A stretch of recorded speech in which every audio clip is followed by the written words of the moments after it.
All right, you should be able to hear me talking now. I did not even realize that my sound was not.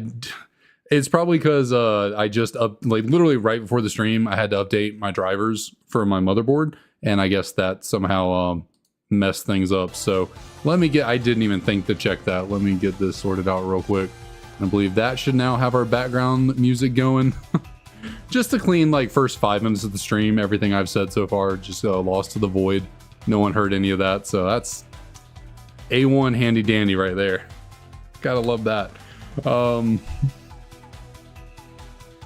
Yeah, I guess the updating of the drivers messed with OBS and the selections for my inputs, so we should be all good now. Luckily, yeah.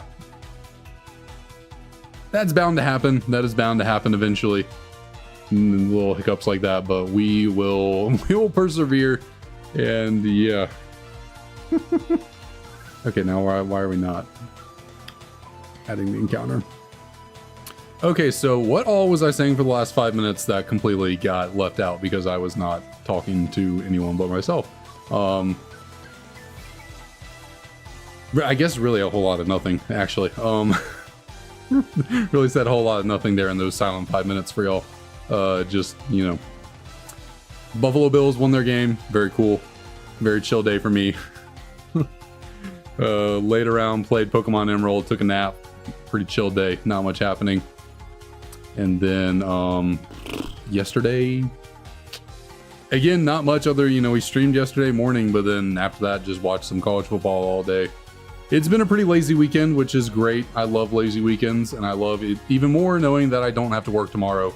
So that just makes everything twice as sweet when you know, like, you know, normally when you do have to work on Mondays and you have like a really lazy weekend, sometimes you get a little, you feel a little guilty. You're like, man, I just wasted my whole weekend doing nothing and now I gotta go back to the BS of work. But when you don't have to work and, you know, the next day, doing nothing on the weekend feels fantastic. But yeah, and also like I was saying early on, we are here for a new shiny hunt. You know, doing Hitmonlee, Hitmonchan, the punchy boys from Kanto. We are here looking for they shiny, kind of a shiny race like we're doing with the Pokemon gods, but I mean, it's basically the same thing. You know, which one will we get first? But I didn't brand it as such in the thumbnail and really the title or anything. It's just.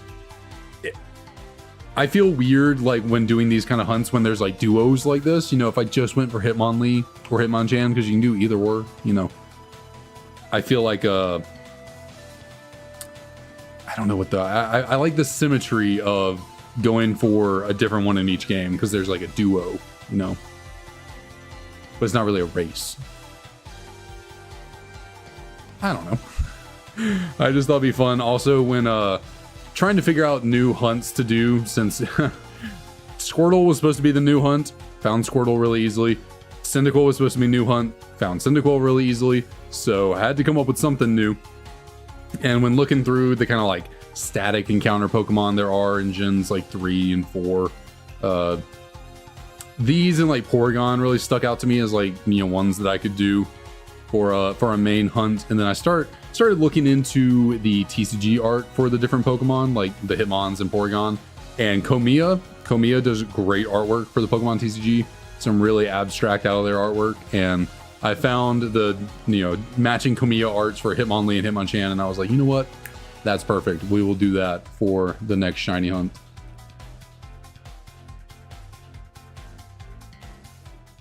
Yeah, I just got to get into the flow, into the groove of doing the reset, and then things will start really snapping here for us once I get used to the different button inputs. That's the one thing I guess about this hunt as compared to, you know, some other ones. There's a little bit more involved for me to do. You know, more buttons to press, more instead of just smashing A until, you know, clicking the reset. I gotta click A all the way until there, then I gotta click B, then I gotta go back to clicking A, then I gotta click B again, and then we gotta go into the menu, go down, go over. There are a fair bit of inputs here that it's gonna take me a second to get used to, but we'll get there. We'll certainly get there.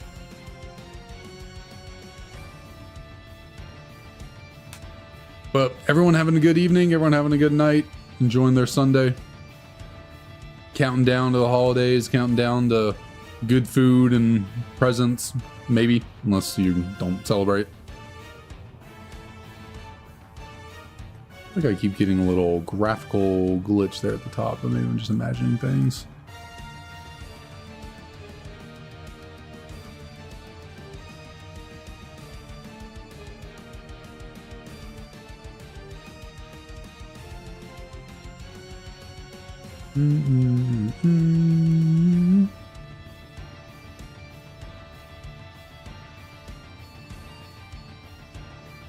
I don't know why sometimes I get there on the screen with them, and I don't know if I'm like zoned out or something, but like I just start looking at them and I just kind of I don't know. Sometimes I lose my train of thought. I forget what I'm doing. I'm just like, wait, I need a reset. What am I doing here? You got a trash shiny gullet, so you found your shiny gullet. That's nice to know. But I guess what, just bad nature and bad IVs or something. But hey, at least you're done with the shiny hunt, so it's always something.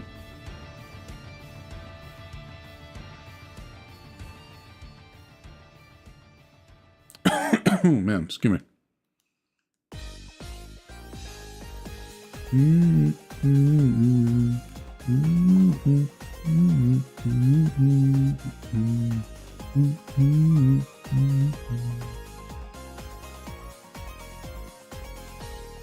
Dun, dun, dun.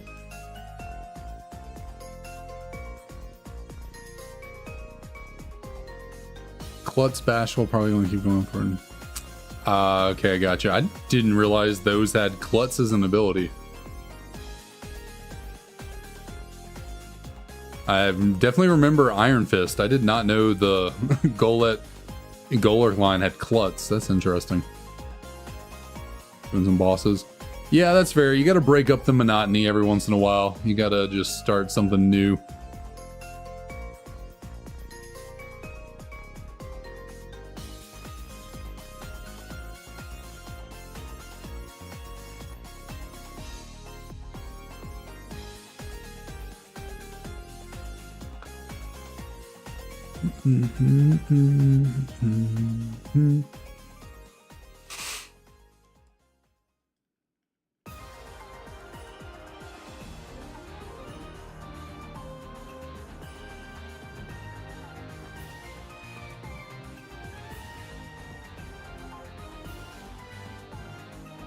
So yeah, today is kind of a little bit impromptu. I decided this morning that I would try doing a shiny hunt tonight, just because I was planning on maybe doing this tomorrow, but then I really got to thinking about it.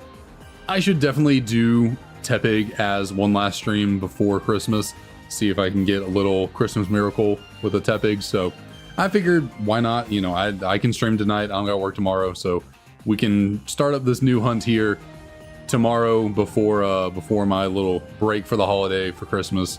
We'll do Tepig one final time, and then once we come back the next week, I don't know what we'll be doing. This should be the main hunt for now. It's kind of what I'm intending, and then on Tuesdays we might mainly do Tepig as a little side hunt, maybe a little something else here or there depending on what I figure out and find.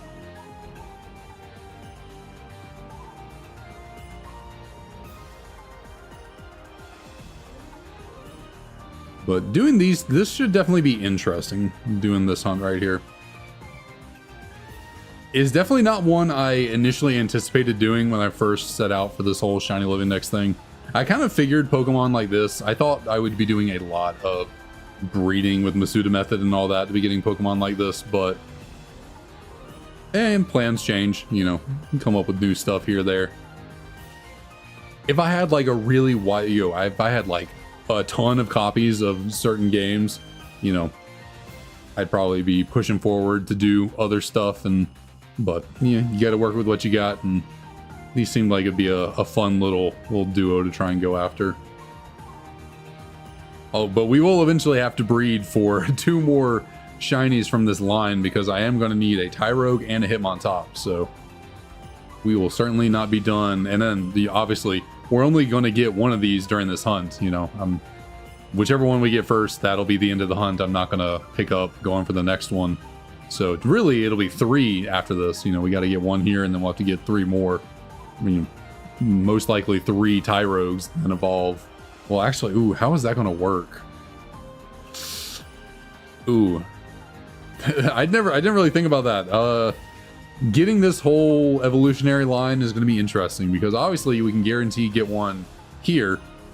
I mean, really, we could get 2. You know, if I got Hitmonlee in Fire Red, then I could just continue going with 1, you know, 1 copy of Leaf Green for the Hitmonchan until we got it.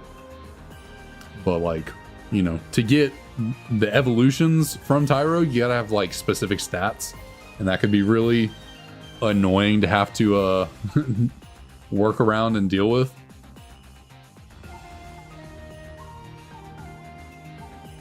So maybe it would be in my best interest to continue going with this after we get 1 of them.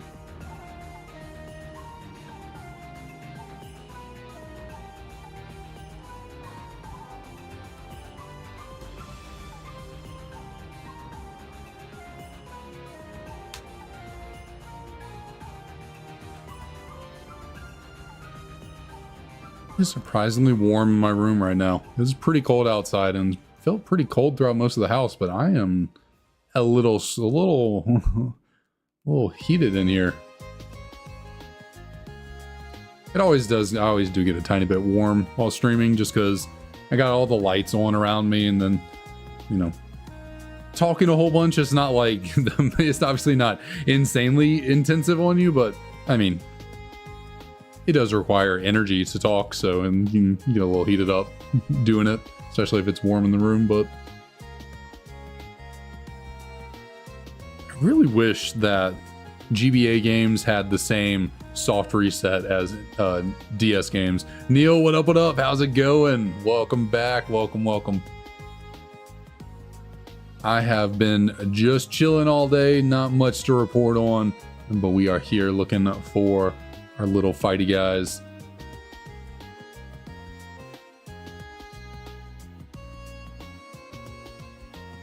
And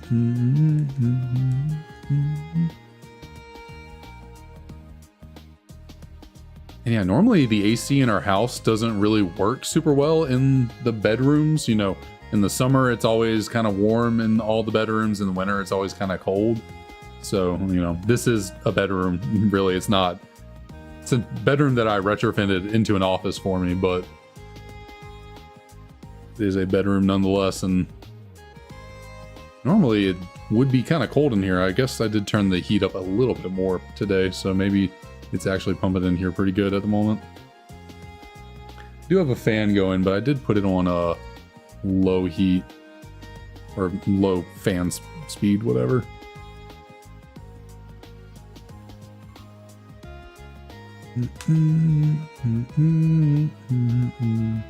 Wonder how long this hunt's gonna take.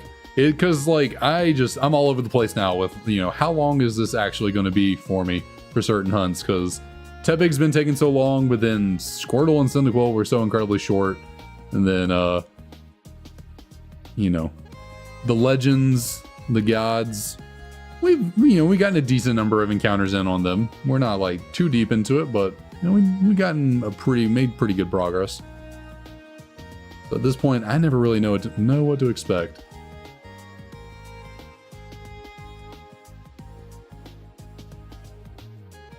I get the feeling that I'm gonna get Hitmonchan out of these two. Maybe it's a little bit of like wanting Leaf Green to turn up because Fire Red is the one that has the shiny Squirtle. So, you know, the one on the left, we got our shiny Squirtle 2 weeks ago. So that is he's still chilling in here in the did I ever I guess I didn't nickname this thing, and then I just had to run through Leaf Green with a Blastoise. Yeah, so I'm hoping that Hitmonchan shows up for us and turns out, because it is a bit it would be a bit unfortunate if Fire Red was bringing in all the shiny luck. Although Fire Red is my game of choice between the two, so I guess it's fair. And my favorite game of the two would be the one turning in best results. And it's kind of funny. I was talking about on stream a couple days back about getting these games set up for this hunt and how it was a little bit, it wasn't the toughest thing in the world, but I did have to do a little bit more. So like for Fire Red, since I wasn't evolving my Squirtle, because I only want to evolve shinies for the Living Dex on stream. So, you know, it's a Squirtle right now still hasn't evolved. And obviously you keep something a Squirtle, it doesn't get stronger as it should, where, you know, Blastoise is immensely, you know, more powerful. So in order to get through to this point of these soft resets, like I had to pick up a Doug Trio as well to help my Squirtle out. And I eventually had to pick up a Haunter because I was having issues with the fighting type people in the fighting dojo, because you got to beat them all before you can come up here and select one of these Pokemon. Whereas in the Leaf Green copy where I just have a Blastoise, that was all I needed. I just needed one Blastoise and I was able to run through the game a lot more easily to this point. So the played hours on Fire Red is like almost 2 hours more than Leaf Green because of all the extra battles and catching and all that I had to do. You know, in Fire Red, I had to go through the game corner, the rocket hideout in the game corner. I had to go through Pokemon Tower to catch a Haunter. I had to get Psychic TM, level up Pokemon. I had to go into Diglett's Tunnel to get a Doug Trio. I had to do all this stuff. Whereas Leaf Green just soloed with the Squirtle, Wartortle, and Blastoise. So evolving Pokemon makes them better. Who would have known? Makes the game a little bit easier.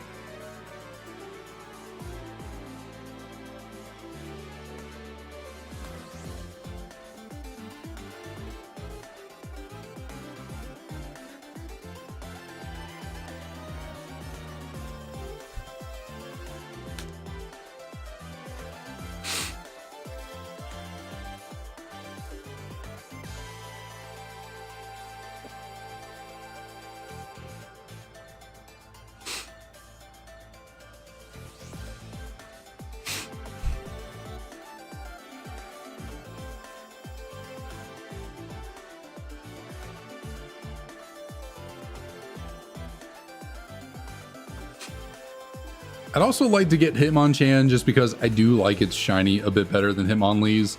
Hitmonlee's is a bit, it's not basic. Obviously it changes a lot. It goes from like, you know, the brown body to a green, but it's a bit, I mean, I'm not a big fan of green shinies. Hitmonchan's kind of green too, but you know, it has the blue gloves, has like the silver tunic on it. So I like Hitmonchan a bit better than Hitmonlee. Mainly, I mean, I think Hitmonlee is a better Pokemon for you know, playing the game. I gotta be honest, I'm not the biggest fan of its design. It's a little strange looking, especially in some contexts. It kind of just looks like a chicken nugget with stretchy arms and legs, and I don't know, it's a bit strange. I want to know the design inspiration, like how Hitmonchan makes sense. Like it's a boxer, like I kind of see it. Yeah, its head maybe a little bit interesting looking, but like, whoa, where did Hitmonlee come from? It's kind of just a blob with legs and arms.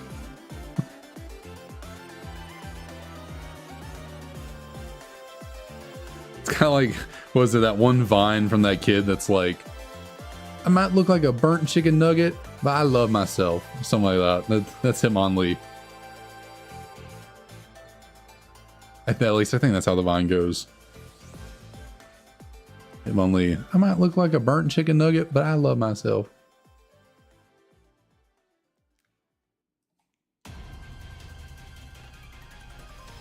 But yeah, that is true. It doesn't even have a mouth. It is just eyes on a torso. Like, how does Hitmonlee eat? Like, what does it absorb stuff through osmosis? Like, or is that the correct term? That might not be the correct term. Diffusion? I don't know. There's some term I'm trying to think of that is not coming to my head, but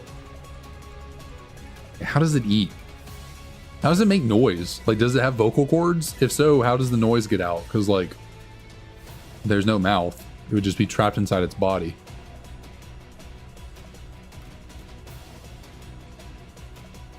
So yeah, I would prefer Hitmonchan just because I like its shiny better, and Hitmonlee's design is just a bit too odd for me. Doesn't make a whole lot of sense. I do like the kind of accordion looking legs though, you know. I like the idea that Hitmonlee like can shoot out its leg like Inspector Gadget or whatever.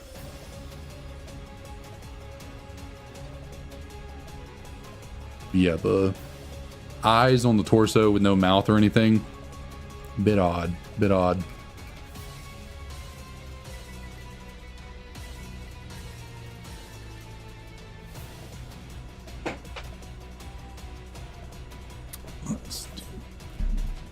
Sit back a tiny little bit. Get comfy cozy down here.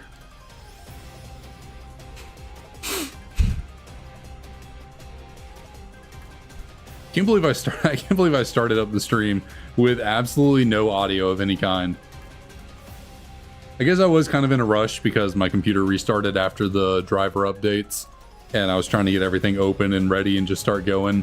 I didn't really look down or pay attention to the fact that my audio inputs were not responding, so whoops.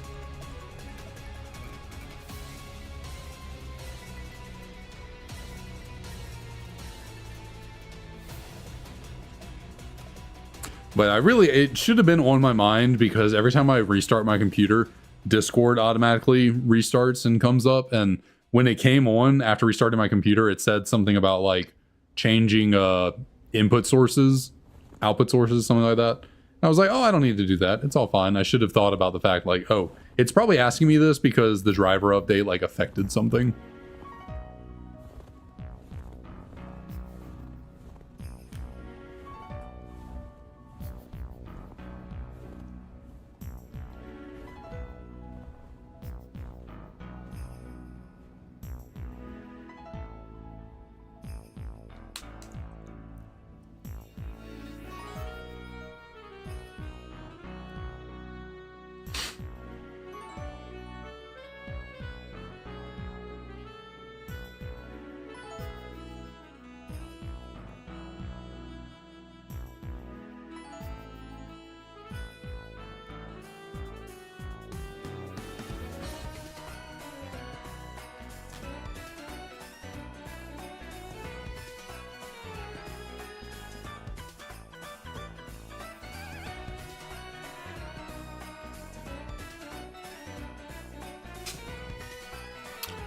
I wonder what the idea was behind the whole little like journal recap thing at the beginning of the game. Is it just purely supposed to be like hey, here's what you were doing last time before you left off in case you forgot kind of thing?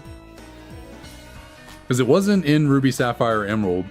They just put it in these games and then they kind of brought it back for Diamond, Pearl, Platinum, but then got rid of it again for Heart Gold, Soul Silver. And then I don't think they've ever brought it back since. Interesting little feature. And then you can actually you can get rid of it in Gen 4 by just saving the game and restarting, but they're just like, nah, every single time you go through this, you gotta watch your playback.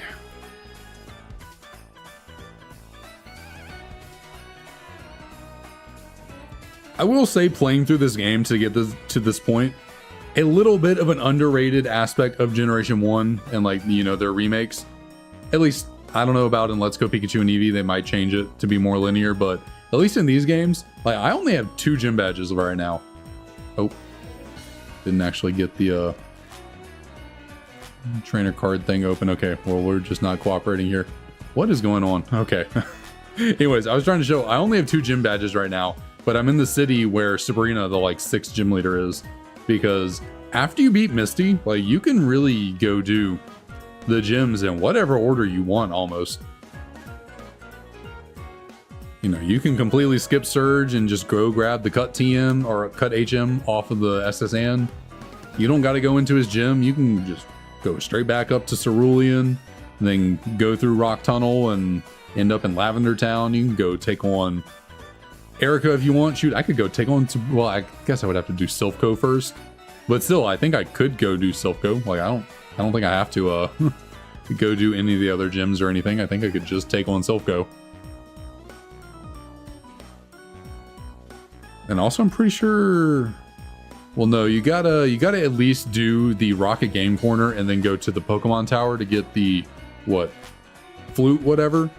But then after doing that, I mean, you could go down and take on Koga. Like, you can really do gyms 3 through 7 in just about any order you want.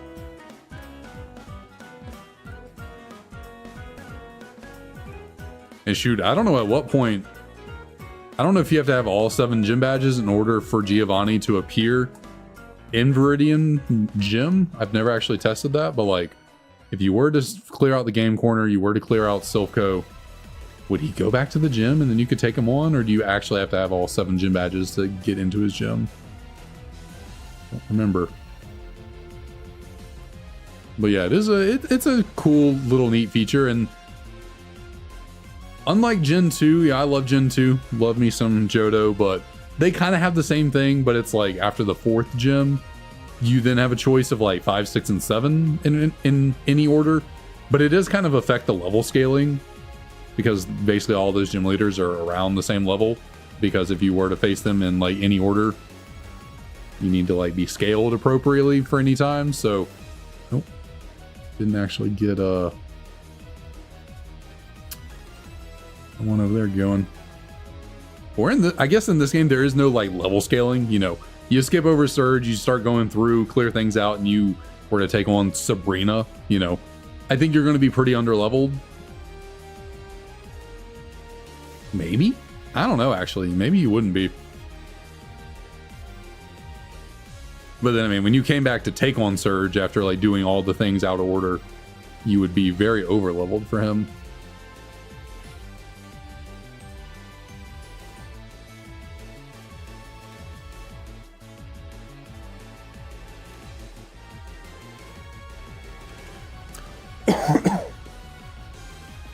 Although I think generally the idea is like you probably wouldn't skip Surge after, you know, Misty. That you most likely would get the HM for cut, and then the gym is right there with the cut tree, so you would just go over and do the gym and not really think about skipping it. And then if you even tried to, because you need Surge's badge to use Flash, I believe, and so obviously Rock Tunnel is a little difficult to navigate, especially in Generation 1, where you literally cannot see anything without it. There's not even a little circle around you. Probably the idea is like, okay, you'd be dissuaded from going through Rock Tunnel without Flash. But it is kind of nice that they don't force you to be dissuaded, you know, to go through Rock Tunnel. It's like, if you want to do it, you can.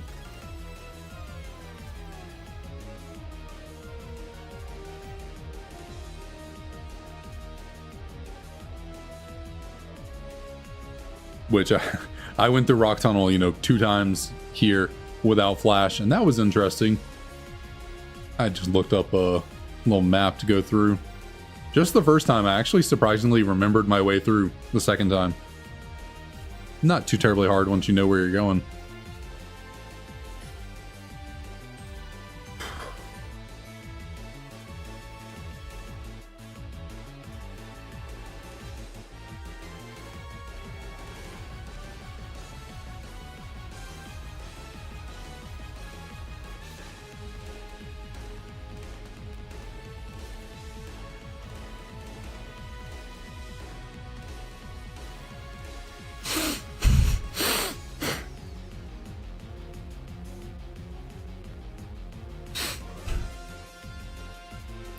Gohan, what up, what up? I'm doing pretty good. How about yourself? I've just had a very chill day. Not a whole lot going on here. Watched some football, played some Pokemon Emerald, took a nap. Today has been a relaxed day. How about yourself?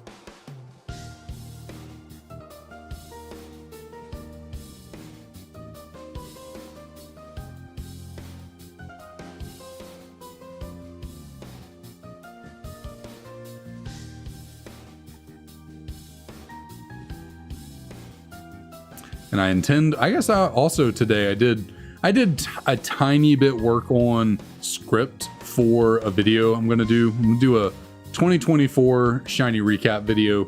Just make a video going over how all my shiny hunting went on the year. Started writing a script for that today, which I've been meaning to write that script for a while, you know, last like week or so, and I keep putting it off, but today I finally stopped procrastinating and wrote a decent little bit of it. Still got a ways to go with the script, but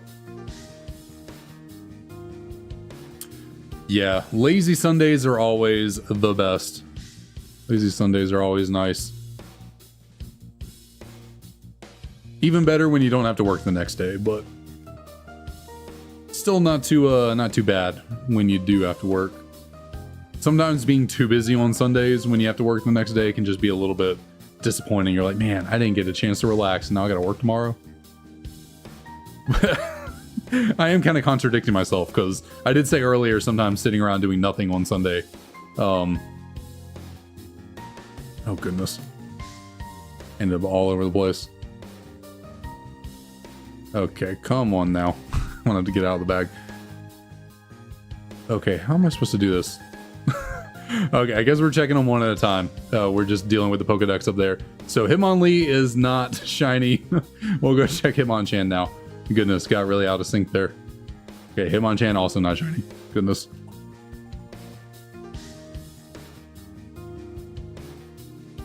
Well, that's good to hear. That is definitely good to hear.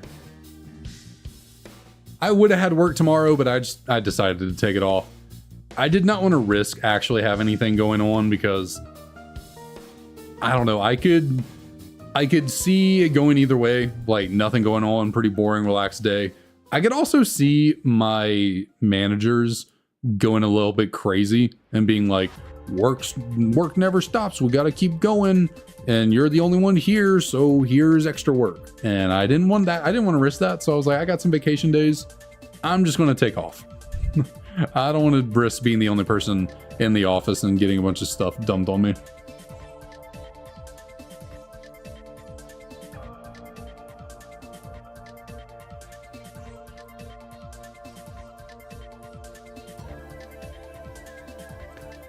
But I was kind of contradicting myself by saying, because earlier I said, oh, if you have a really lazy Sunday, sometimes you feel bad because you're like, oh, I got nothing done before work tomorrow.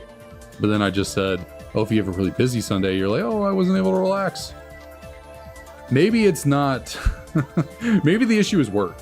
Maybe that's the issue. Maybe it's not the doing or not doing on Sunday, but it's the fact that you have to work tomorrow. That makes it unfortunate either way.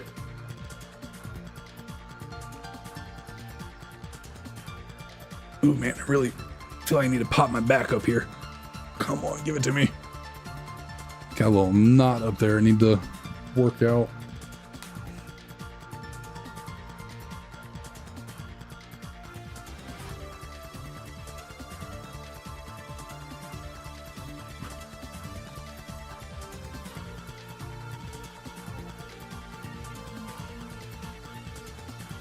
I mean, that's pretty fair.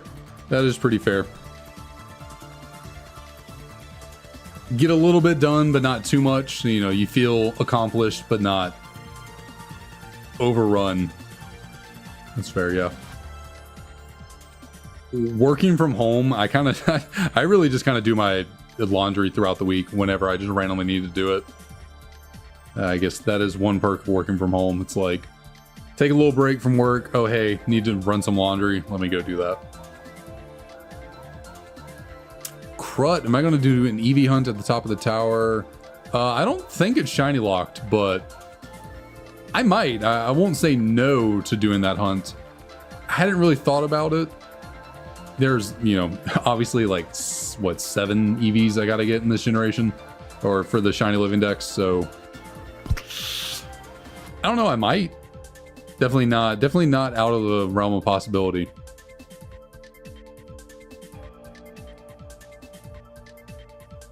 Either that or I might try like radar hunting for Eevee in Platinum, because I believe you can get like Eevee as a trophy garden encounter.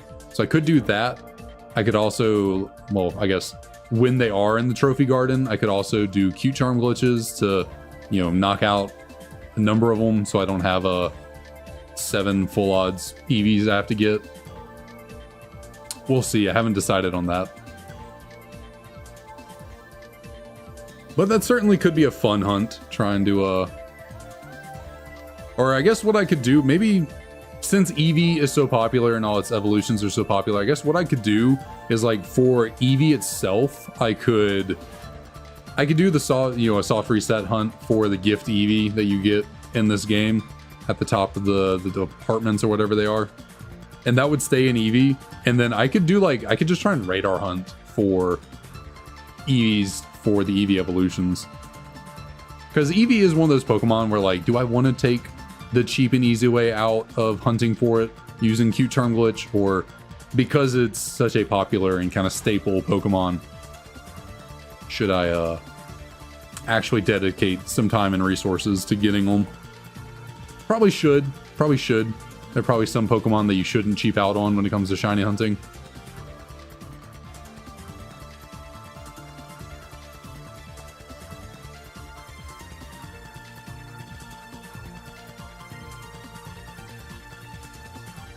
So that was a whole rant to say, I'm not sure.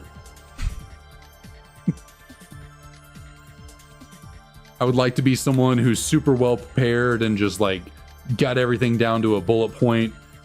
I haven't touched my Excel sheet for this whole thing in probably a month. I'm not a good planner or preparer, to be honest. Like, I'm not great at it. I kind of just do things on a whim whenever it comes to my head. So we'll figure things out as we go, I guess. Which I do need to update the spreadsheet a little bit, because if we've gotten a few shinies that I need to account for in there, but I'm not done it yet. Specifically, really it's just 2. It's just Squirtle and Cyndaquil. I think we should be good on everything else. If you were transported from what region? What region? Probably Unova, because I'm a big fan of the Unova region. So I'd probably say Generation 5 is where I'd most enjoy being dropped into. I mean, I guess it kind of does help that, you know, Unova is based on New York City, you know, America, and I'm from America, so that does, I guess the familiarity, if I can say the word I think I said it correctly and now I can't say it again. Familiarity? I am not saying that right.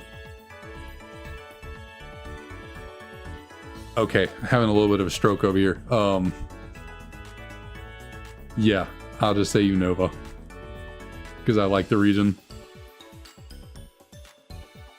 My starter, I mean, if I'm going off of the Unova starters, I'd go with Tepig. Even though this little pig here does not like me and does not want to shine, I would still go with Tepig. If I got to choose any starter, I'd go with Mudkip, because Mudkip is my all-time favorite starter, but I had to go with just the Unovan ones. Little Tepig here would be my guy.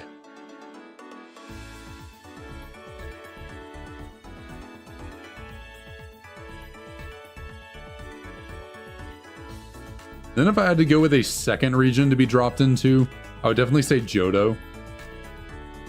I like the quaint, kind of chill vibes of Johto. It's a little bit more homely, more down to earth, kind of, you know, just real small and simple and charming.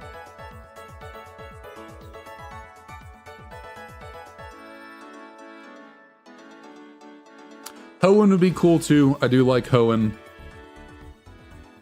Maybe a little bit too much ocean for me, but I do think Sootopolis is one of the coolest cities ever designed in Pokemon. Like, a city being founded inside of a, like, crater of a volcano that's now filled with water. At least I'm pretty sure that's what it's supposed to be, like the crater of a volcano.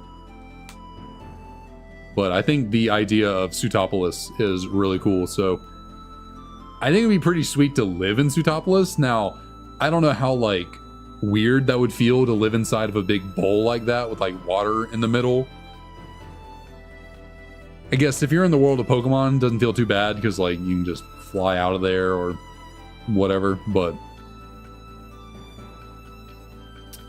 I think it's a pretty cool city.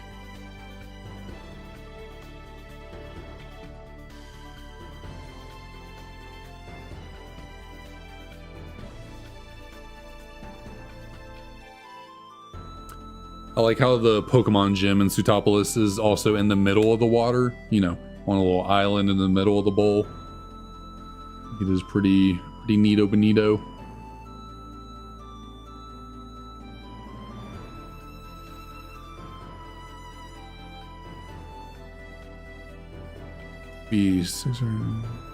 Oh, yeah, that is true. You do get 2 starters in Generation 6. I kind of forgot about that.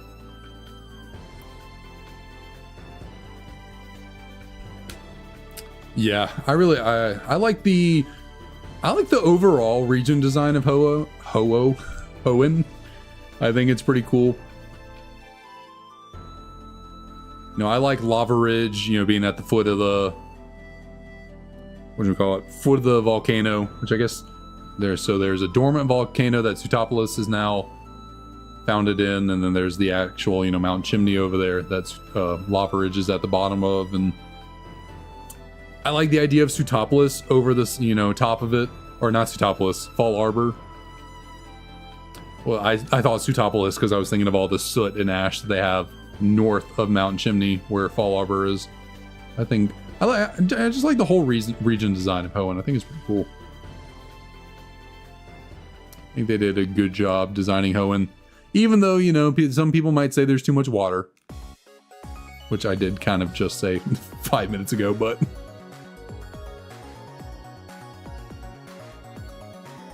I understand where they're coming from. I mean, literally the point of the game is land versus water. So you kind of got to make the games half land, half water. Be a little weird if, you know, one protagonist team was about expanding the sea. Or I guess it would make more sense if there was like no water. What Team Aqua wants to do is expand the sea. You know, that makes more sense. A game where it's basically all land with little water and then Team Magma exists kind of is contradictory because like, bro, you already have I forget what I was watching or thinking about the other day. There's like basically no water in Kanto, at least no surfable water. Like it's just the route, you know, around the world. What's it called? The what's that island called where you find Articuno? Seafoam Islands, and then like where Cinnabar. You know, there's very little water in Kanto, so like Team Magma wouldn't really care to exist in Kanto because like the whole region's basically land anyways. Shoot, kind of the same thing with Johto. Like there's a little bit of the sea over there to the side, but then like the majority of it is just, you know, land. You kind of need a lot of water for Team Magma to make sense.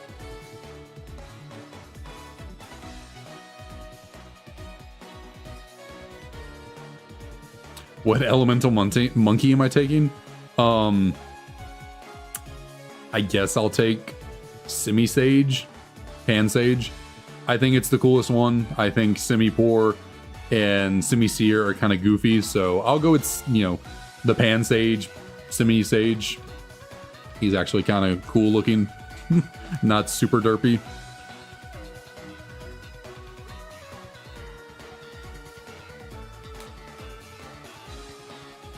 That's fair, Ryan. That's fair. Hoenn does have a very cohesive region design of like different regions and areas, and that is very true.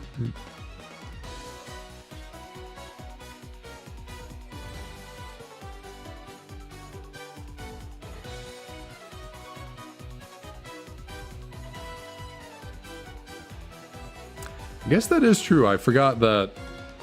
Because that's only in Generation, or in Ruby and Sapphire though, right? Because in Emerald, Groudon and Kyogre aren't in the Hall of Origin.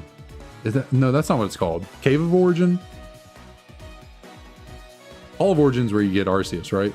Is it the Cave of Origin where Groudon and Kyogre are in Ruby and Sapphire? Yeah, I think in Emerald, Groudon's in Mount Chimney, and then Kyogre's just somewhere in the ocean. But in Ruby and Sapphire, they're actually down there, right? think. It has been a minute since I played through all of Hoenn. Now that I think about it, specifically Ruby and Sapphire. Definitely played through Emerald more recently.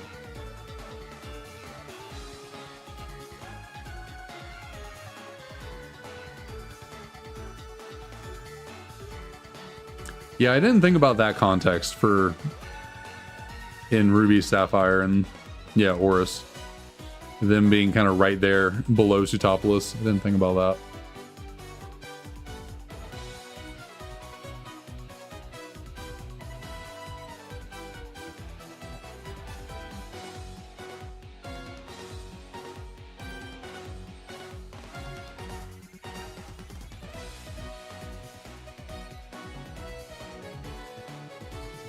But yeah, I guess going back to Ryan's comment about Hoenn was the first region that really had a lot of like diverse areas and biomes and stuff. Like Gens 1 and 2 didn't really have like diversity in biomes. It was really just like area, you know, areas between cities and stuff.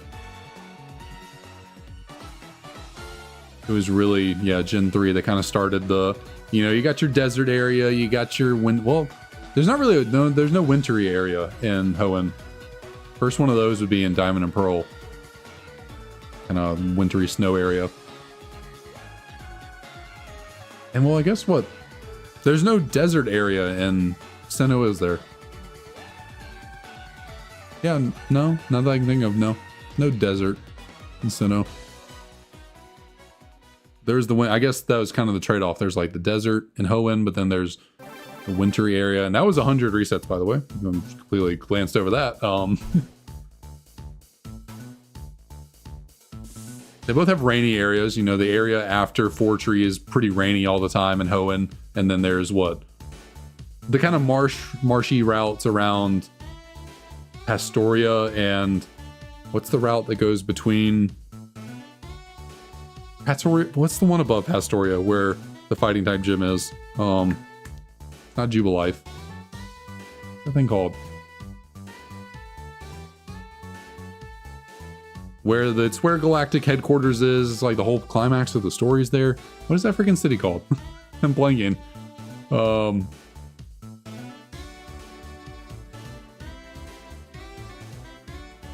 I normally pride myself on being pretty good at remembering Pokemon city like names and stuff, but I'm Veilstone. Veilstone, that's what it is. Kind of a rainy area between Veilstone and Pastoria.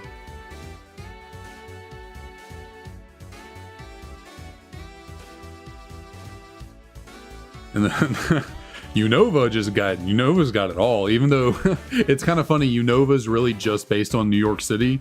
I guess it's America in a way, which I guess is fair. You know, it's a very condensed America, but like the US has very diverse, you know, biomes and topography. Is that the correct word? So yeah, it does make sense that there's, you know, desert areas in Unova, then there's snow areas, and is there a rainy area in Unova? I'm trying to, I guess Icarus City, kind of rainy and snowy on the other side of it.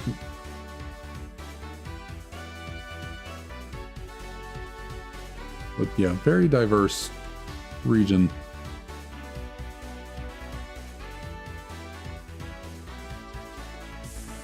Really, what, around Gen 5, from Gen 5 onward, having like all the biomes kind of became the norm for every region, didn't it?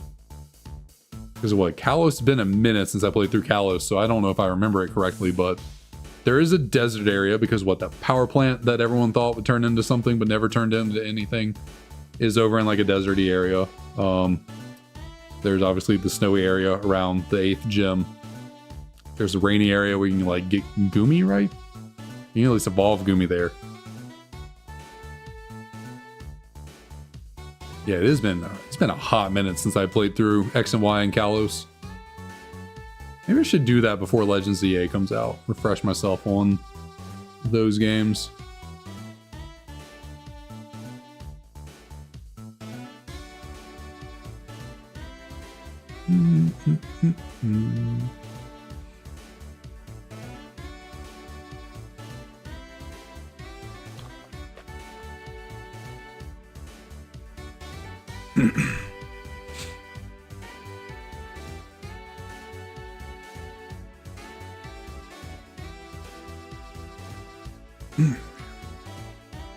Sometimes my neck just really be stiff.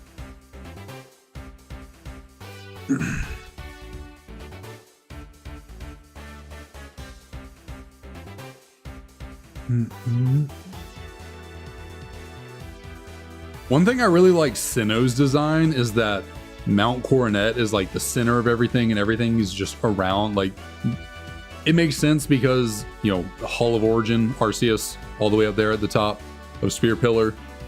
It's like the origin of the Pokemon world and everything. So it kind of makes sense that everything would be centered around Mount Coronet as a central figure. That, you know, everything looks upon Mount Coronet, no matter where you are. It's, you know, looming over you. That's, you know, anywhere, everywhere. Kind of like that.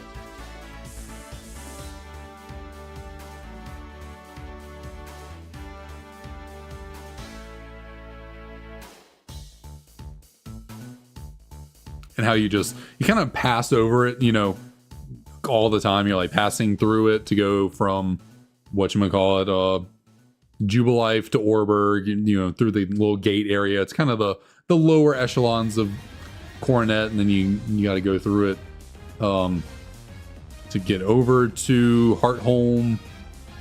You got to go back through it to kind of get up to Snow Point. It's just kind of like how you snake around the region of Sinnoh around Mount Coronet.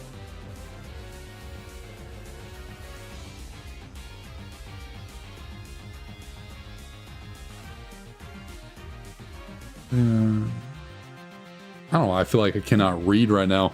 Goodness, I gotta like extra focus. Okay, get the glasses adjusted. I swear I'm not old. I don't gotta adjust my reading glasses. Okay, let's see. What do we got on screen? I think what place would be secretly the most dangerous place to live? Secretly the most dangerous place to live in all of the Pokemon world.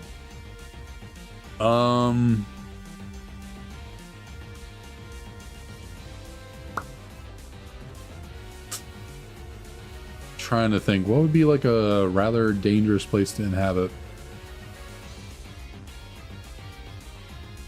Like, are we talking specifically like actual living settlements within Pokemon right now? Like, you know, all the towns and cities, or like, you know, would you say Pastoria Marsh is, you know, a dangerous place to live, but like no one really lives there? It's like a little tourist attraction around near a city. It's not a tourist attraction, it's like a, you know, nature reserve in a way. But I mean, shoot, do you really think about it? Sootopolis, as cool as it is, wouldn't it be kind of dangerous to live in Sootopolis? One, just ignoring the fact that there's a primal being of, you know, massive power living underneath it. If it rains a lot, wouldn't the whole bowl of Sootopolis kind of fill up and, you know, drown houses and stuff? Wouldn't it be kind of dangerous? Like, shoot, the gym there is at water level, and, you know, it rains enough and the water raises, you're gonna get flooded. And then, you know, escaping out of that, you know, if you don't have a Pokemon that can fly, you're kind of stuck inside of Sootopolis, and you're in a big craterous bowl.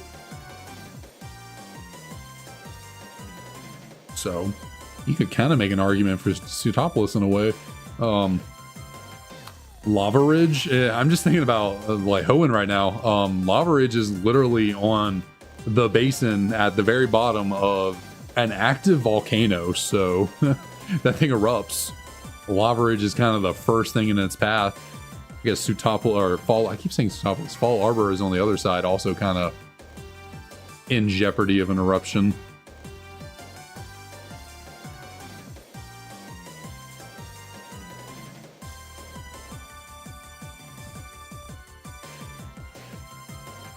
What else? What other places are kind of dangerous?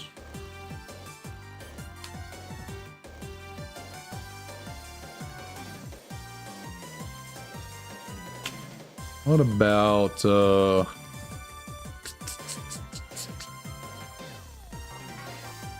to think of anywhere. I don't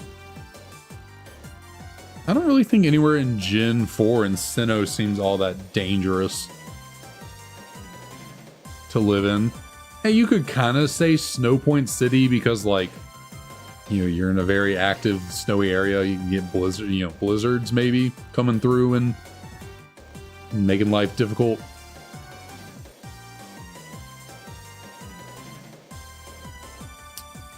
I don't really think anywhere else in Sinnoh it seems like it'd be that dangerous to live in, other than potentially Snow Point because of blizzards. But Gen 5, Castelia is a big city, and so big cities are generally known for what kind of crime, right? Maybe that's an overgeneralization. I think small towns also are pretty and I won't say that. And not the Pokemon world either. It seems more idealistically peaceful in the Pokemon world, so I wouldn't say that.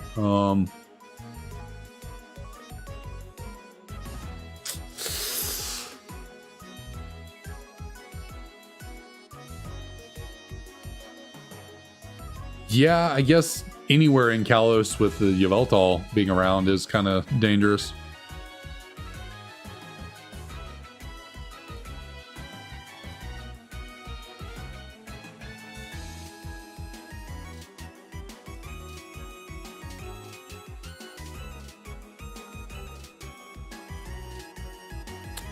Fair, yeah.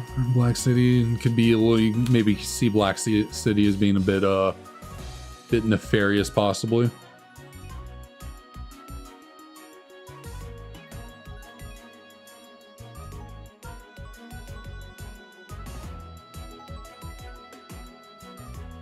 Oh yeah, certainly Johto is. There's not a whole lot in Johto to be too worried about, so.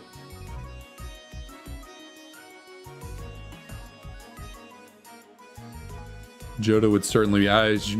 It's like I said, Johto's pretty quaint and kind of calm and quiet, so and be a nice little place to live.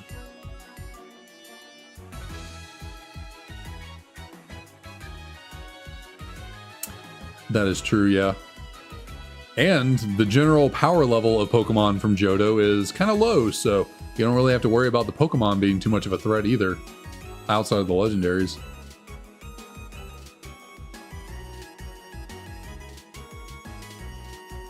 But Unova has the Swords of Justice, so you know, pretty safe in Unova with those, you know, those 4 around, keeping the peace, you know, helping out with wars and whatnot. Or is it really just Pokemon-human relations that the Swords of Justice help out with? Do they interfere at all with human affairs?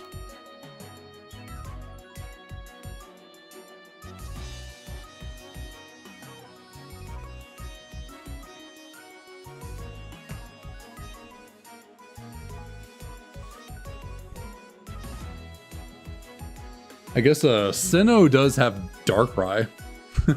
You have a mythical Pokemon that just goes around putting people into eternal bad dreams, so that's kind of, it's not fun.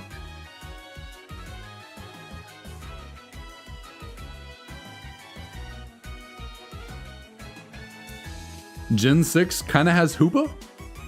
Those mythicals, Diancie, Volcanion, and Hoopa, they're so weird. I didn't like how they released them back in the day. It was always so strange. Like, I guess they're Gen 6 Pokemon.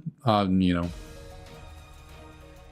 they just felt oddly released, especially because Volcanion was like the last one to come out. Yeah, Hoopa was fairly heavily involved in Aura, so yeah, you can definitely say Gen 6 there, and you get like a gift Diancie, right?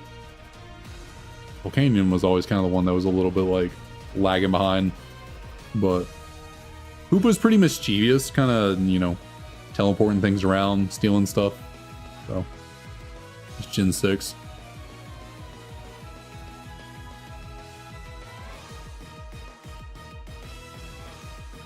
I gotta be honest, I don't know what Darkrai's face actually is. Obviously, it only has one eye, correct? Like, or is the other one, or is it kind of emo and edgy and the other eye is covered up by darkness? I don't know what you would consider to be Darkrai's face. Or is the red thing around it just like a, is that the mouth? Like what? I don't know. The fact that Darkrai has legs is really funny. Because it you know, based on the sprite, doesn't look like it would have legs, looks like it just floats around. But then in that one freaking movie, Darkrai just has really long freaking legs that just come out of nowhere. Kind of funny.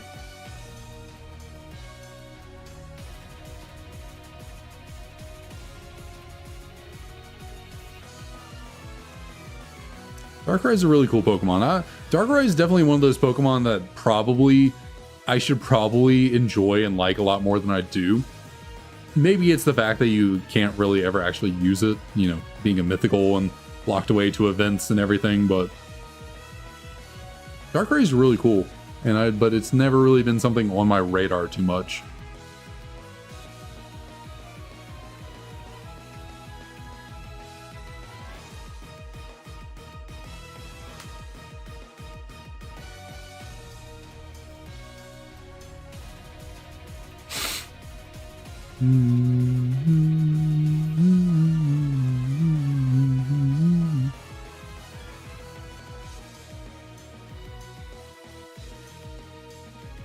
Oh man,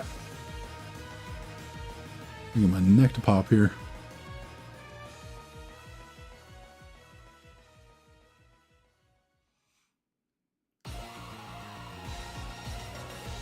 Yeah, I've used Darkrai, you know, I mostly would do like random battles and stuff back in the day on Showdown. I would get Darkrai occasionally and be kind of fun to use. Really in battle though, like its ability Bad Dreams is not the most useful or, you know, handy ability, especially in singles where like switching out and then like Sleep Claws exists in most single formats. It's like, and then sleep moves are really unreliable, and Dark Void got nerfed because of Smeargle. A little, not the most handy ability for Darkrai at times.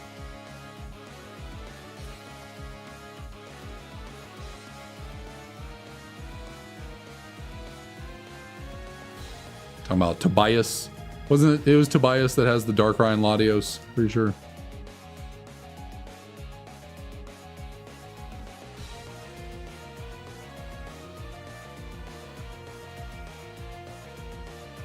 Which I think it's pretty hilarious what they did to Darkrai with Dark Void. Like, so yeah, Smeargle abused Dark Void in VGC, and they're like, oh, we don't like this, so let's not only okay, it's one thing, they just made it so Smeargle can't learn Dark Void. Okay, that should be fine and dandy. Like, yeah, just make it so Smeargle can't learn it. You know, it's a truly signature move that only Darkrai can have. But then on top of that, they also reduced its accuracy to what, like 50% or something? Like they completely like nerfed Dark Void into the ground, even though they just made it so Smeargle couldn't use it anyways. So like, what was the point? Darkrai's not legal in VGC anyways, so you don't have to worry about it spamming Dark Void and being broken. You made it so Smeargle can't use it, so like, why nerf Dark Void into the ground to begin with? It's like either just nerf it and let Smeargle keep using it, or just say Smeargle can't use it and just leave it the way it was.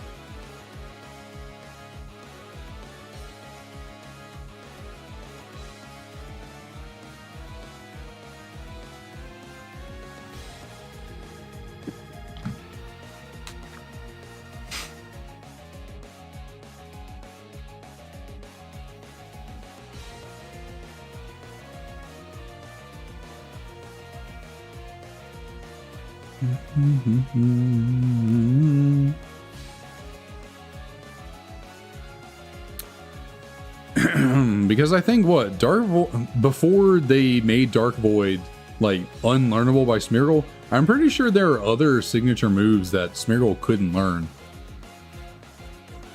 Like what? I think maybe it's just now that they made it the thing. I don't remember. Like V-Create. For a while, it was kind of just Victini's thing, but then they kind of gave V-Create to Rayquaza for a second. But I think now Rayquaza doesn't get V-Create either. I think it's just Victini now, if I remember correctly from what I heard about Gen 9. I think there were some moves that Smeargle could never learn before they decided to make Dark Void one of them. So yeah, I don't know why.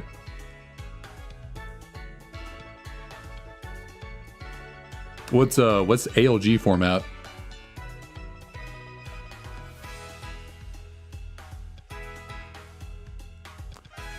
Also broke Smogon's ALG's format.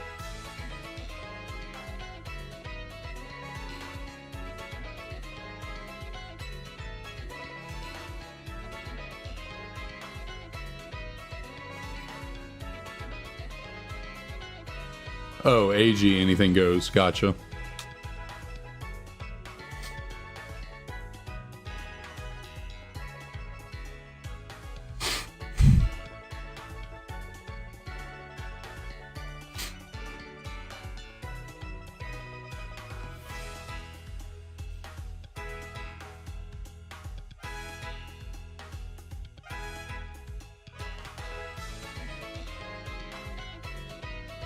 But I do not think I ever heard about an event Darkrai with Spatial Rend. That's interesting.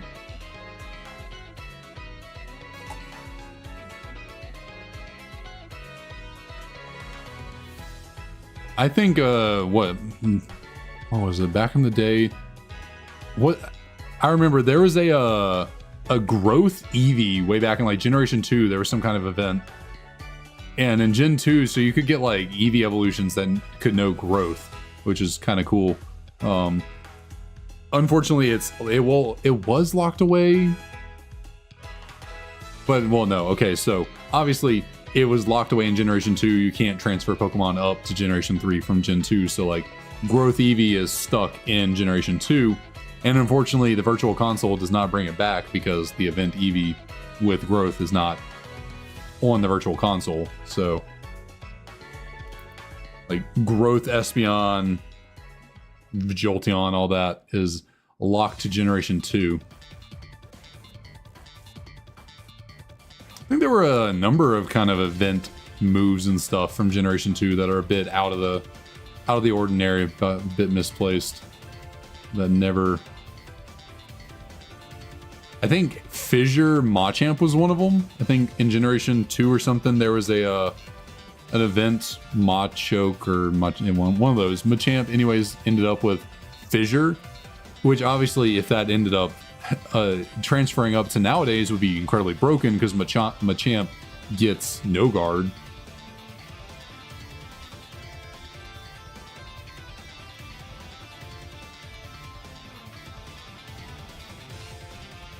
Or maybe it wasn't an event. Maybe Machamp could just learn Fissure in Generation 2. I don't remember. It was something like that. Okay.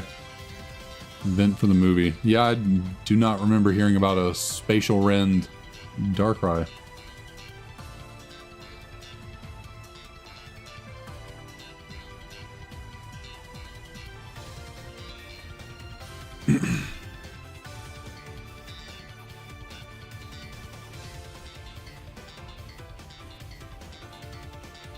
Oh, that's the wrong button there.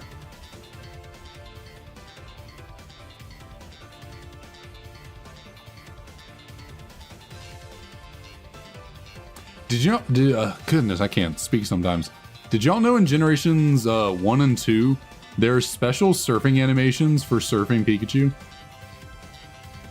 Because obviously in Pokemon Yellow, there were special... I don't remember how you get surfing and flying Pikachu in Pokemon Yellow. They're like mini games you have to do or something in the game itself. I don't remember, but you know, you can get surfing and flying Pikachu in Pokemon Yellow, and then obviously that Pikachu could be transferred up into Gold, Silver, and Crystal. Well, in Generation 1, you know, the surfing animation is just almost looks like a seal or something. You just turn into a little seal and you kind of scoot around the water. Or Generation 2, you turn into like a Lapras. Well, if you use surfing Pikachu instead of just a regular surfing mon, you literally turn into a Pikachu on a surfboard going on the water. I didn't know that until recently watching one of PM7 and M&J TV's John Michael Cup thing that they do. They were like playing through and They were surfing around on a Pikachu, and yeah, it literally was a surfing Pikachu in the games, which I thought was really neat and not something I remember ever seeing before. Definitely not something I ever tried or had. I don't recall how you get a surfing Pikachu in yellow, but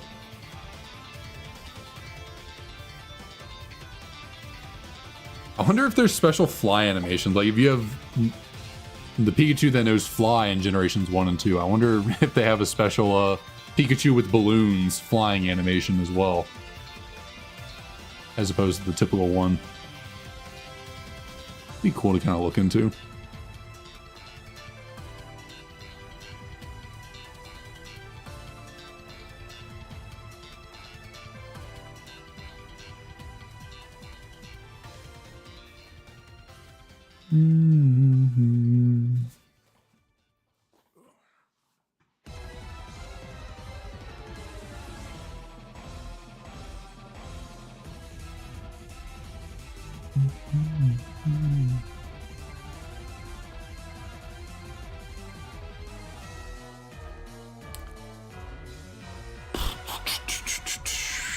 Alright, so we are coming up here close on 150 resets. So that'll be a clean 300 Pokemon seen just about between the two.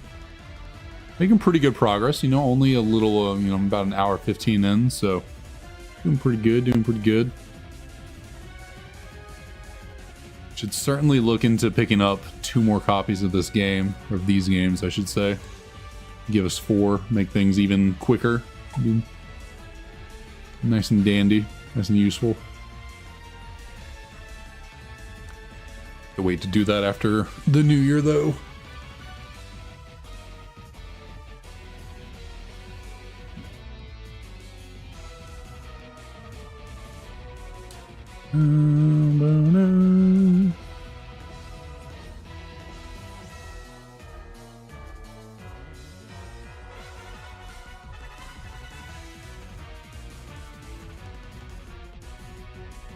I would like to pick up English copies of these games, just because obviously replaying the games in English is a bit more fun when you actually, can read the dialogue.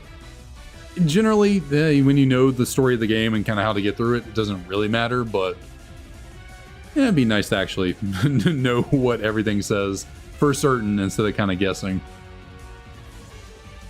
But they're really freaking expensive, whereas these, the Japanese copies, so much cheaper. So much cheaper, like a whole $100 less,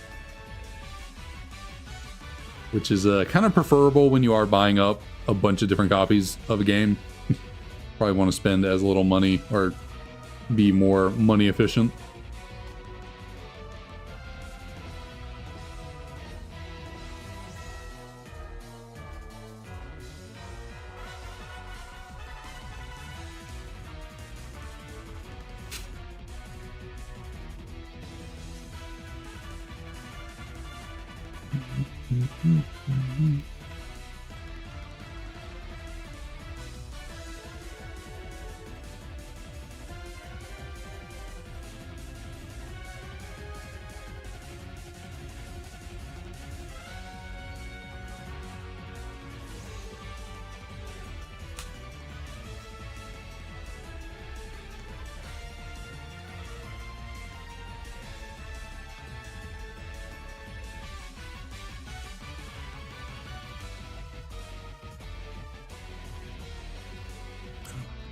Keep accidentally nicknaming or going to try and nickname these.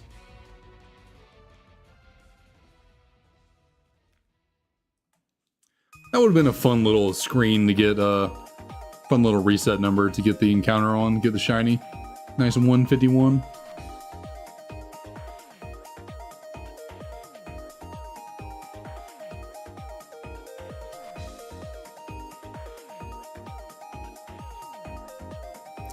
I want to know how Tobias got...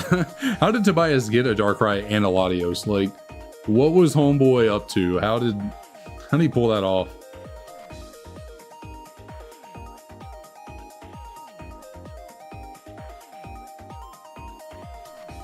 But if I remember correctly, didn't he lose to Cynthia or something?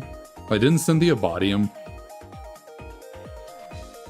which, I mean, that's fair. You know, Garchomp can definitely take on. Now, granted, you know, Latios is faster than Garchomp in game, but Garchomp also has base 600 stats like Darkrai does, so Cynthia is a pretty solid team.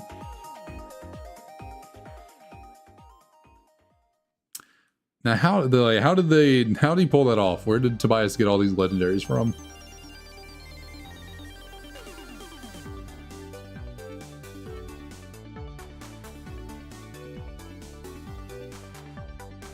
I mean, I guess it depends on the legendaries, you know. If his full team is Darkrai, Latios, Regirock, trying to think of other legendaries he could go with, like Moltres. You know, not all legendaries are like super insanely broken or anything. I guess he could have a team of more sub kind of tier legendaries and still maybe not be the strongest trainer in the whole region. Maybe he's just going around collecting the legendaries he could, and Cynthia and her guard. At least I think I remember hearing or seeing or whatever that Tobias ended up losing to Cynthia. Maybe I'm completely making that up. I don't know. I don't think I actually remember watching that far into the anime. And even if I did, that was, you know, 20 years ago, probably close to.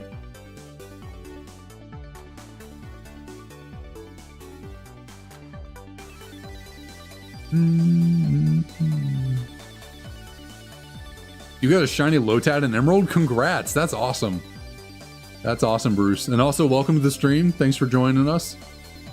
Was it just like a random encounter? That's sweet.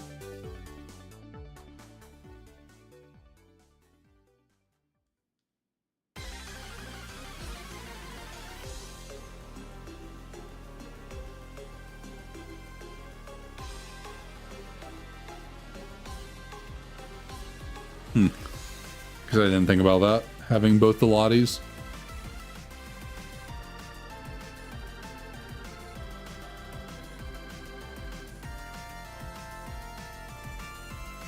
Oh, that's...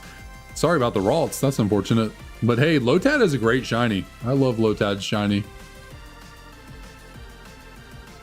So congrats on that. It's awesome.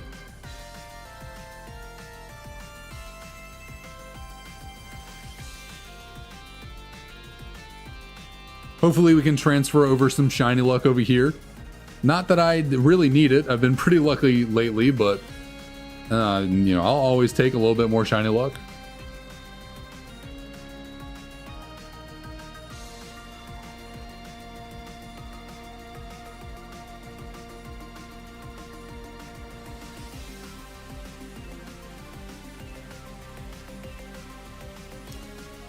Yeah, it's kind of unfortunate that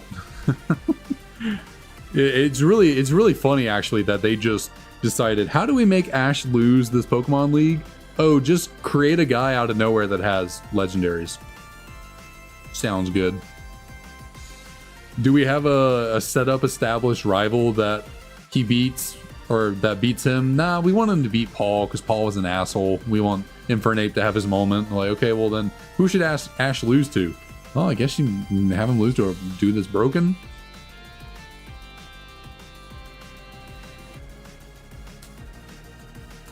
And you put 75 hours into looking for that Ralts? Yeah, I'm sorry about that. That's rough.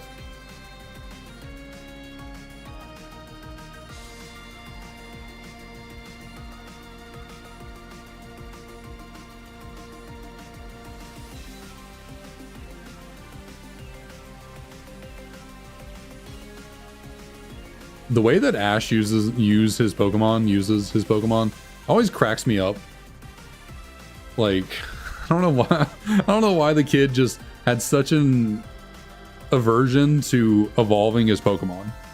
Specifically his starters. Like, he never evolved all of his starter Pokemon. He'd always, like, maybe get one of them fully evolved, maybe not.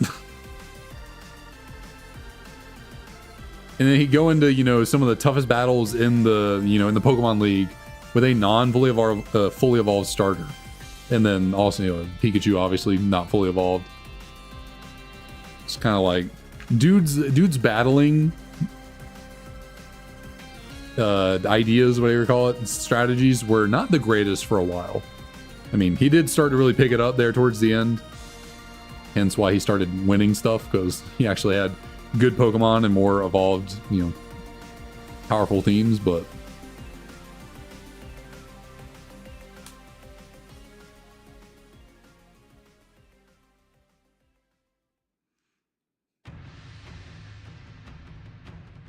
well, as Karen said, it's not about using your favorite, or it is about, it's not about using the strongest or weakest. It's about using your favorites, the ones you want to win with, you know? Ash was just living by Karen's words, you know? Ash wasn't trying to win with the strongest or the coolest. He wanted to win with his boys. The ones he liked the most.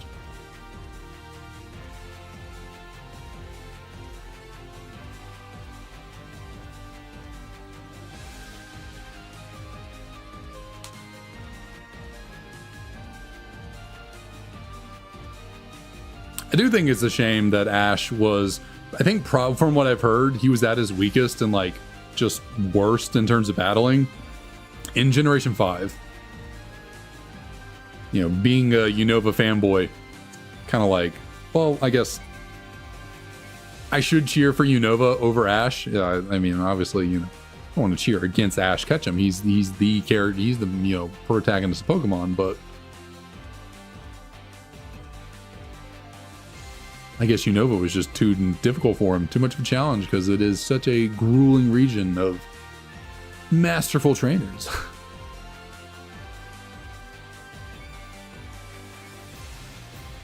But yeah, it's kind of funny that they had him dip down to like his lowest, like his Gen 5 was his kind of worst, and then that's when he went up from there. Like Gen 6 went pretty well for him. Obviously Gen 7 he won the Lola Cup or whatever, and then, you know, Gen 8, he went on to win the Masters tournament thingamabobber.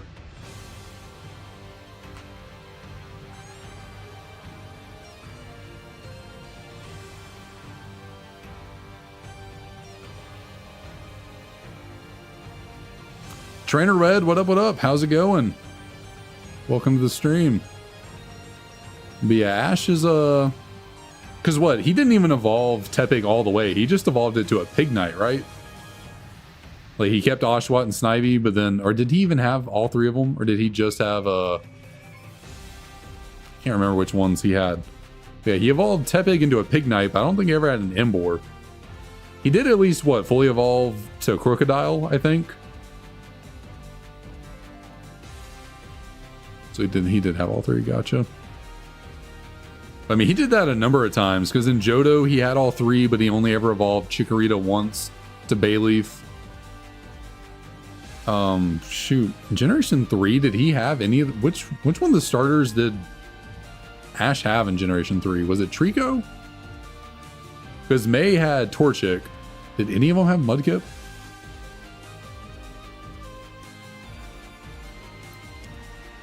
I don't remember anyone in the squad having a Mudkip. I think Ash had Trico. Well, okay, so what, his Trico got all the way up to a Sceptile, I believe, right? Or did he cap it a Grovyle? Can't remember.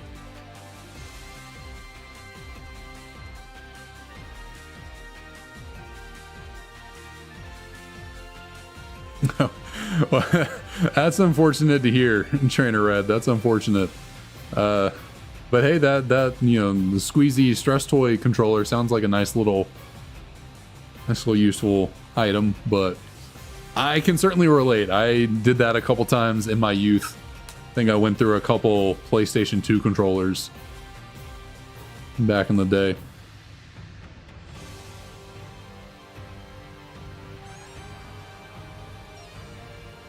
Goodness. Get out of sync sometimes. Oh, Max had the Mudkip? I don't know why I don't remember Max having a Mudkip.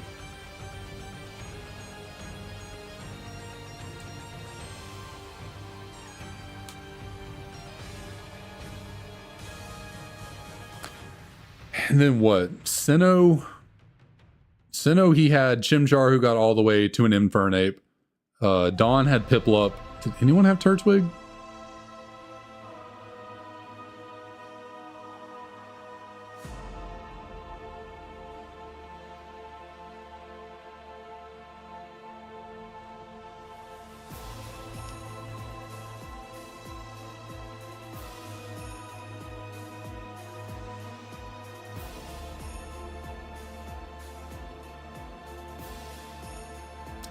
I mean, use stuff, yeah, use things for whatever you want to use it for. I mean, it don't really matter. If you don't feel like playing, I mean, if you don't feel like playing the PS5, then don't play the PS5. Nothing wrong with that. I have 2 Nintendo Switches that I never play. I have a Switch Lite and a, you know, full-on Switch that is docked in the living room, and I don't ever play either of those. I got an Xbox controller for my PC. I don't have an Xbox, so use things for whatever you feel like using them for.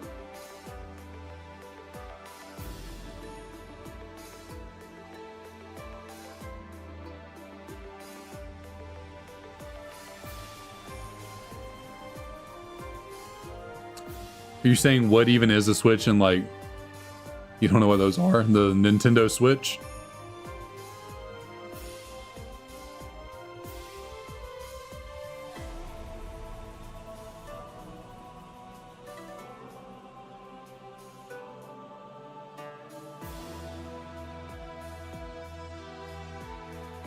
I feel like I'm being trolled. You actually don't know what a Nintendo Switch is? I feel like I'm getting trolled here. But, I mean, you know, this is a Nintendo Switch Lite. I got down here. You know, the current Nintendo console, the Switch. This one's the Sword and Shield version, but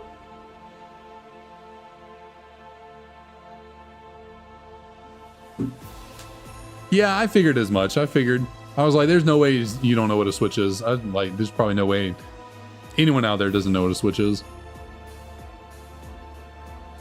I figured, but I thought I'd be nice and play along.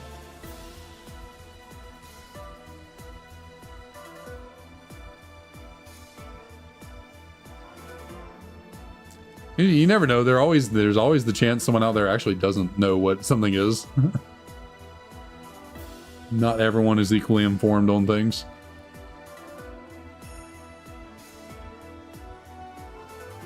But I guess in today's day of the internet, kind of hard to not know about a decent bit of stuff. Not everywhere has the internet, but I imagine anyone watching my streams isn't dealing with that issue. But I guess I shouldn't overgeneralize either. I'm being really wishy-washy in my whole thought process here, aren't I? Kind of all over the place.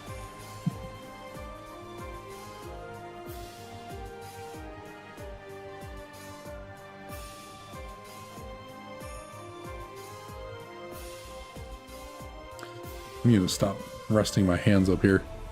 My desk, the like edge of my desk is like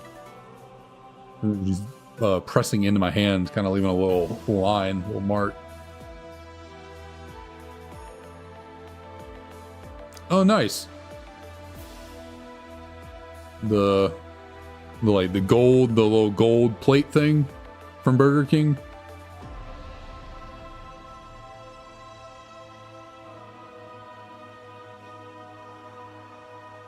Got one of those right here. Got the Charizard one, the little gold plate from Burger King. Can't really see it too well. I think it's this one. Yep, there we go. You know, good old Charizard on little gold plated card thing in the Pokeball. Pokeball's a little beat up. I don't know if you can really see it, but these things are pretty cool. I actually just picked this up in the last 2 months or so. I can't talk some days. I don't know, I just can't speak. Yeah, in the last like 2 months or so, I think I picked this up. So kind of a little random find.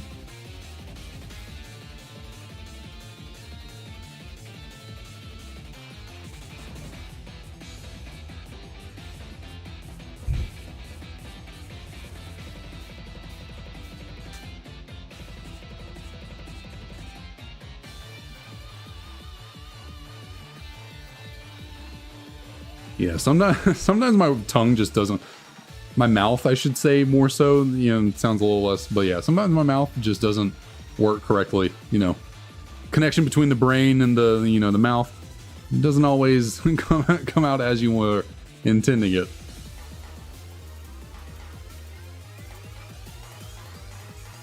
Although I 100% feel like I mess up like this way more on stream than in real life. I feel like I don't trip on my words nearly as much when I'm just existing in my own time, but I guess also I don't talk nearly as much during everyday life as I do when I'm streaming.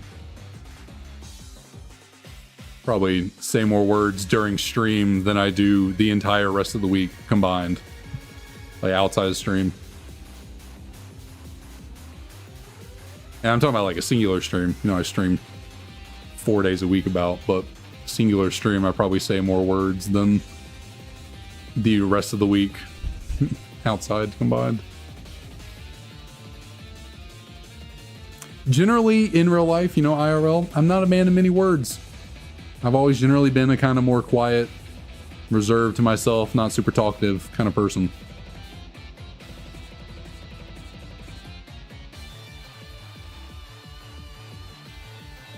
Very nice. Which version of that Burger King toy you got? You got what? I forget what all. I know the Charizard, and there's probably a Pikachu. What? Poliwhirl is one of them. Their Jigglypuff one. I don't remember what all are on the gold little plates.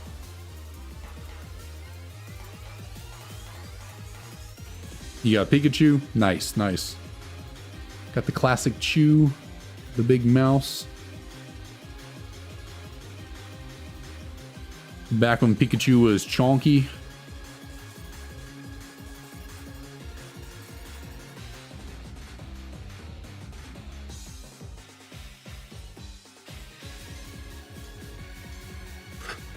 Excuse me.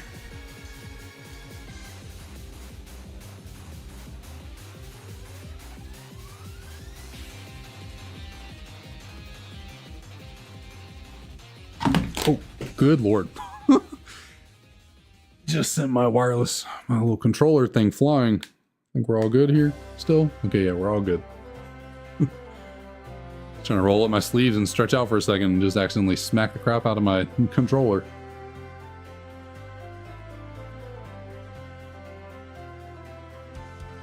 You have a false swipe Scizor, is it good? I mean, Scizor is a very good Pokemon, yeah. Now, false swipe is never going to knock anything out because it's always going to leave the opposing Pokemon on 1 HP, but, you know, it's a solid move if you're trying to catch things. Yeah, Scizor is a really good Pokemon. Just keep it away from fire. It doesn't appreciate the warmth in even the slightest bit capacity. Shiny right now, like, you have a shiny Scizor, or you just found one, or are you calling for a shiny on stream?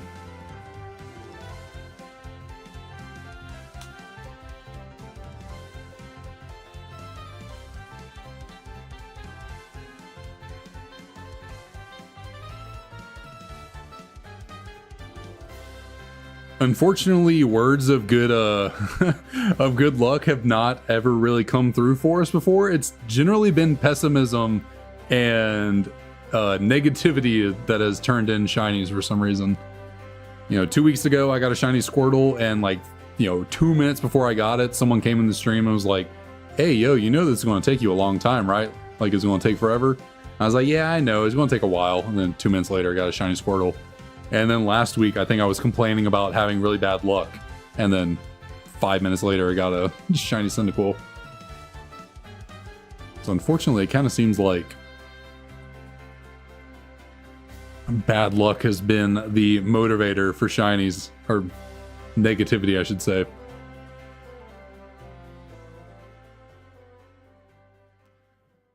Back. Let's see. Yeah, I'll probably never get a shiny. You know, my luck's just so terrible. Oh my god. Just never get a shiny ever. Give it a few minutes. Maybe it'll kick in just a second.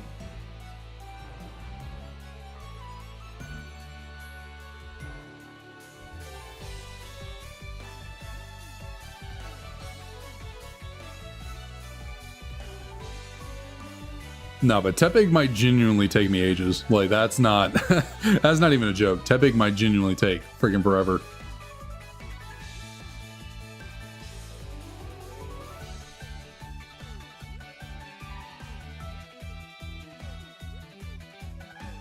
Good lord. Maybe I need to bring, I think I need to bring these up for a second. There we go.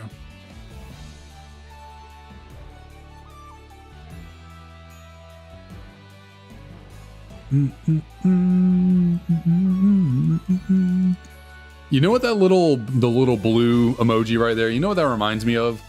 It reminds me of Foster's Home for Imaginary Friends. Anyone remember that TV show from Cartoon Network? Reminds me of the little blue guy. I think his name was Blue. That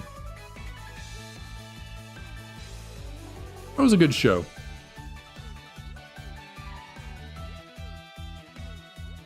I still to this day remember there's like one scene from that show where the little blue guy gets like a job as like a deodorant stick for a commercial or something, and he says the line "Got BO, get Dio." And for some reason, it still to this day is just stuck in my head. That little line from Foster's Home for Imaginary Friends. Got B.O., get D.O. I don't. It's just the weirdest things that stick with you through time, but... Blue, yeah. Yes. Like the color, but also because he's kind of like a little ghosty looking dude. So it's almost like Boo and Blue combined.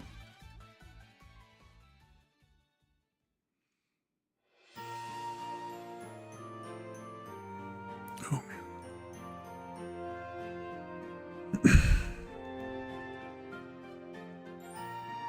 man. Oh man. All right, we're about to hit 200 resets, total of 400 seen. So, I mean, if we got a shiny right here, I think it would still, this would be our, quickest hunt ever, because Cyndaquil was 212, so we can still have a chance to break the record for our fastest full odds hunt, but I imagine we're not going to be setting the record 2 times in a week. Hopefully I'm wrong.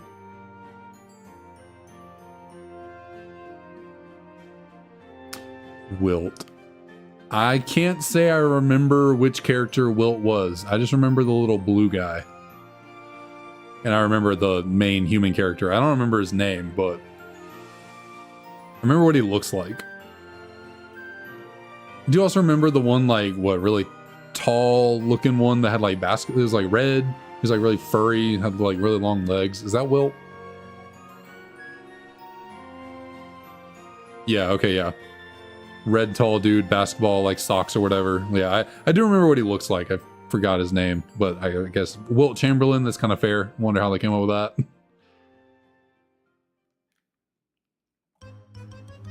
I also remember what was the big like Yeti dude. Don't remember his name, but he's like really big, had like horns, looked like a bull almost.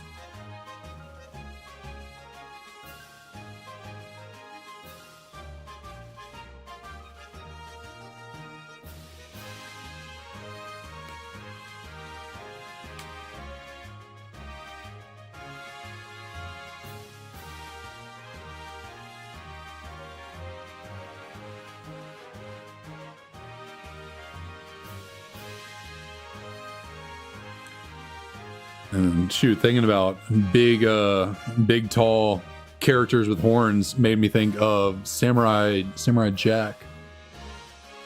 That's a show that in my older age, I kind of want to go back and watch. I didn't really watch too much of it when I was younger. I don't know why I wasn't like super into Samurai Jack, but now that I've gotten older and I think about it, I feel like that'd be a really cool show to go back and watch.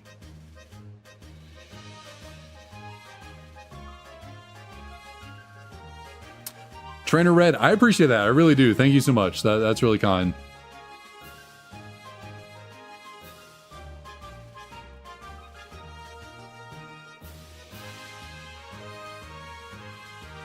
Also, I feel did I hear about them doing like a spin-off series or something recently of Samurai Jack, or like I don't know why, I just, in my memory, in my head, feel like I remember something about Samurai Jack recently. Some kind of new spin-off or variant or something like that.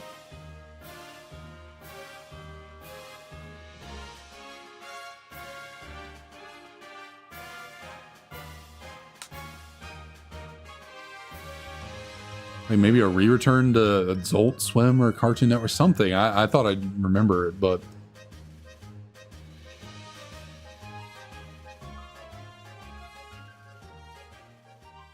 always thought it was a cool show. Or I guess I wouldn't say I always thought it was a cool show, because like I said, I didn't really watch it growing up, but now that I think back on it, it was a cool show I probably should have watched more of. Another show that I think I should go back and watch is Courage the Cowardly Dog. Like, I watched that one a decent bit from time to time, but I don't think I ever truly appreciated how crazy that show was for its time and for the fact that it was a kid's show.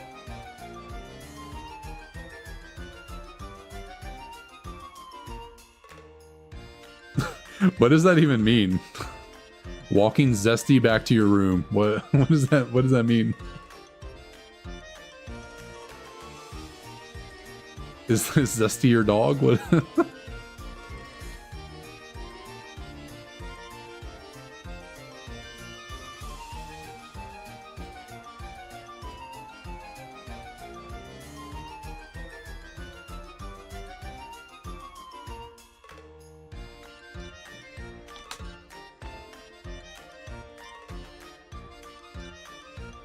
Oh, I hear a little puppy out there whining for me.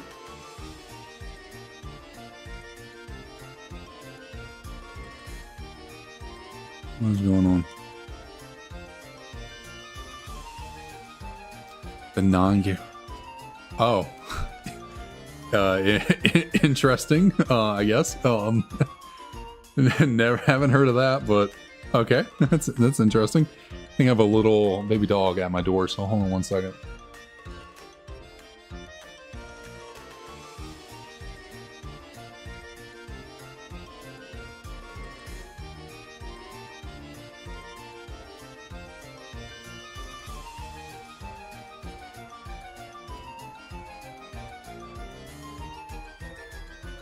Did you want to say hi again? Oh, thank you so much. Oh, thank you. I appreciate that. Really do. Oh, okay. You wanted to say hi? Is that what it was? You came by to say hello? Oh, hi. Yes, sir. Let you down. You not having fun with mama, huh? You not having fun? Do you need to go potty? Is that what it is? You need to go bathroom? Here, let me do a couple more of these, you know, get to 110, and then I'll take y'all outside. How about that?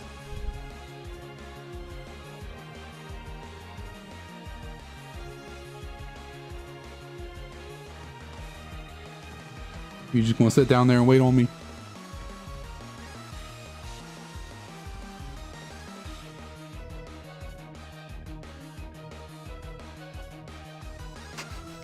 He's just on the floor staring at me. He's like, oh, now he's gone. Well, I might not need to wait. I'm gonna go take him outside real quick, use the bathroom, and I'll be right back.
Hey, you two. Get out of the Christmas presents.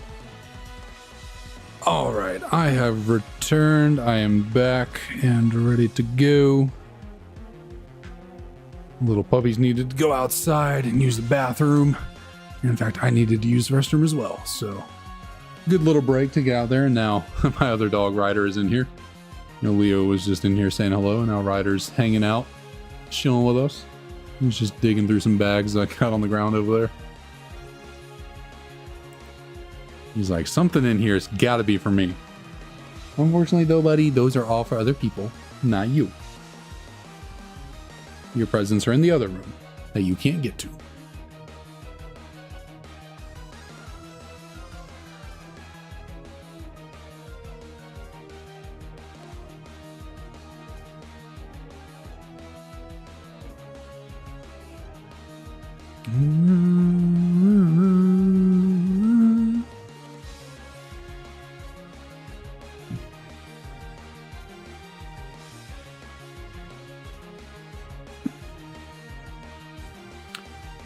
I don't know what it is. Maybe it's just getting outside and getting some fresh air or something.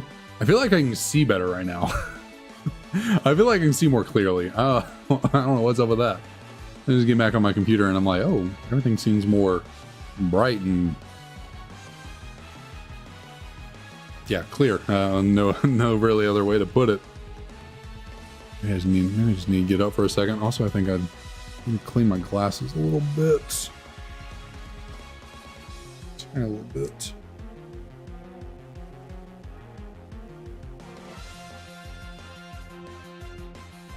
I do sometimes think, you know, I have a light right here on top of one of my computer monitors shining at me. I do feel like after a couple hours of looking at my screen and having that light kind of right there above me, like glaring into my eyes, I think it does kind of affect my vision a little bit. I think I do need to take a step away from the computer every once in a while to refresh myself.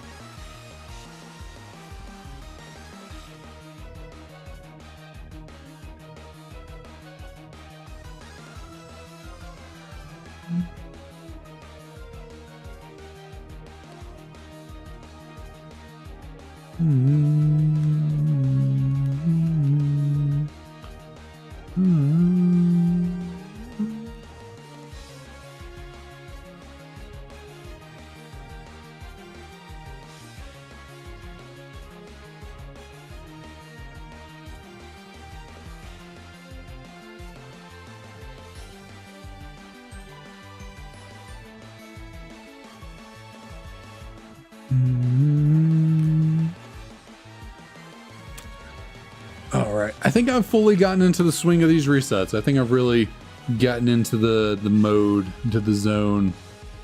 The muscle memory has finally started to really settle in. I know exactly what I need to be pressing now. Get things optimally done.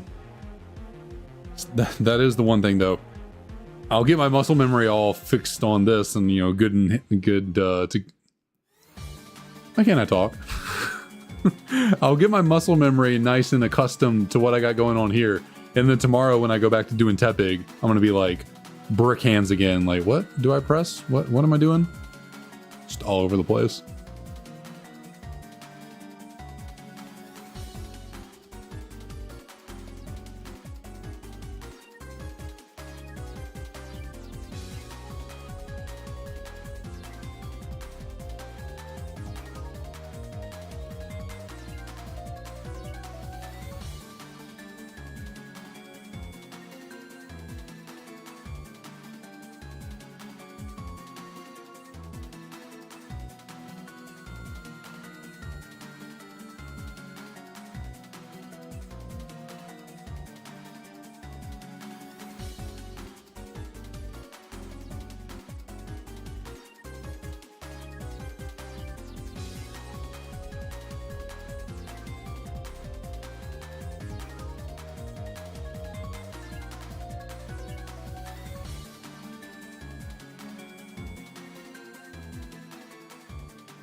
All right.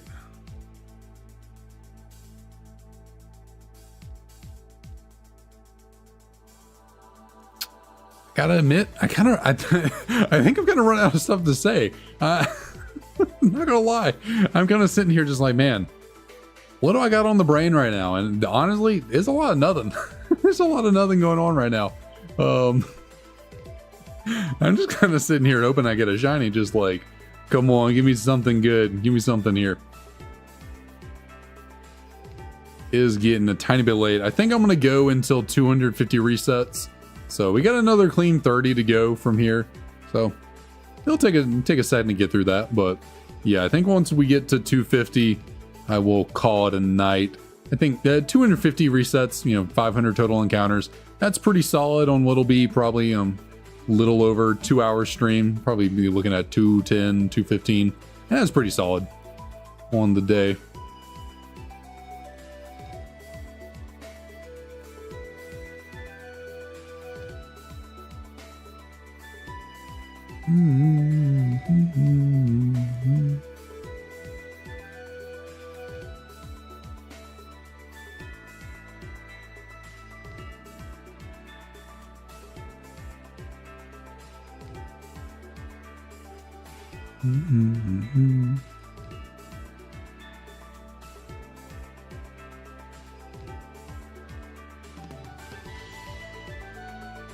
Or do I have any?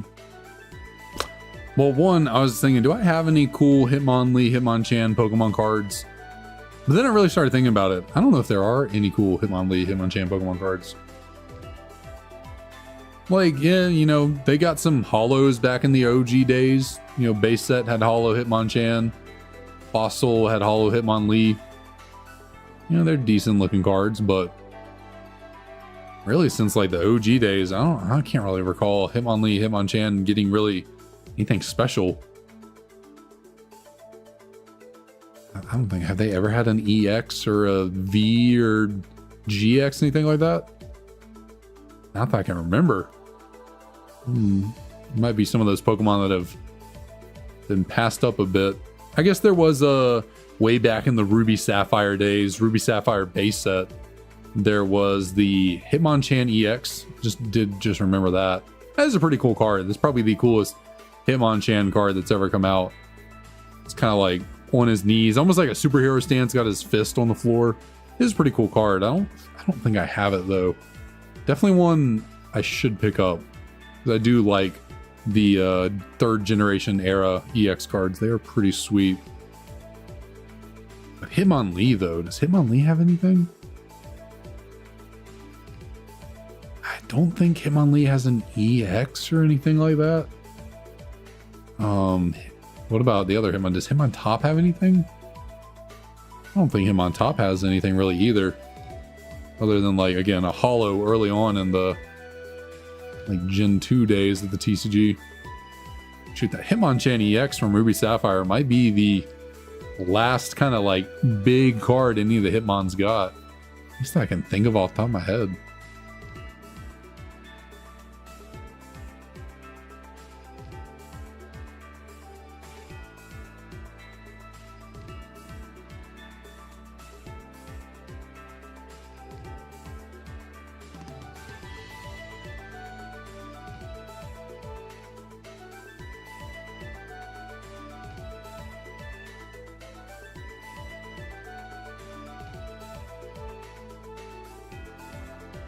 I would look it up, but I don't really feel like taking time away from doing the resets and all that. Kind of want to chug through this. It is getting a little bit late, although, I mean, admittedly, I'm not like the most tired in the world. But I tend not to want, back in the, a few months ago, I would have some longer streams going on, but I think I've kind of gotten to the point where running over 3 hours is just like going for any more than that, it's kind of like it just feels like overkill a little bit. I like the 2.5, like, yeah, right around 2.5 hours. That feels like a good solid stream to me. Feels like a good amount of time. At least when just doing this. I guess if I ever were to like branch out, well, I've tried branching out. I guess I could always do longer streams, but then like break them up and like, you know, do shiny hunting for a little while and then like do something else for a little bit while longer, but yeah.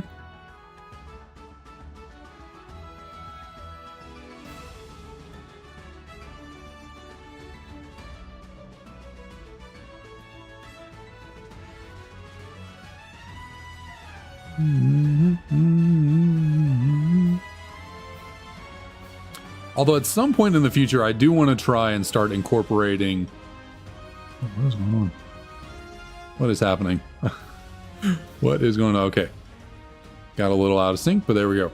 I do want to start incorporating some like video ideas I have into the streams in a way. Like, you know, I have some stream, it's like video ideas, and for like the bulk, like playing of the idea, I could do it on stream. And then obviously like intros and outros, all that can record outside the stream. But and it's been something I've wanted to kind of implement into the streams, you know, here, there. Like take a little bit of time in between the shiny hunting and like kind of record a video per se with chat, but it's kind of something I haven't really gotten around to doing yet.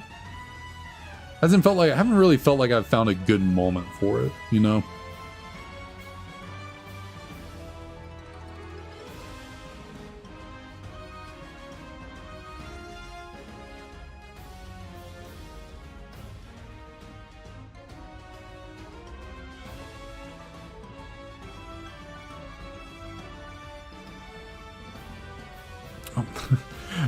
I was just like, I was so ready to give up on these two right here. I was like, okay, time to soft reset before ever even checking them out.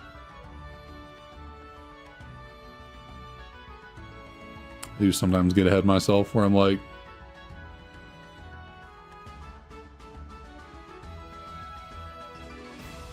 let me throw out the reset before I even actually check the Pokemon.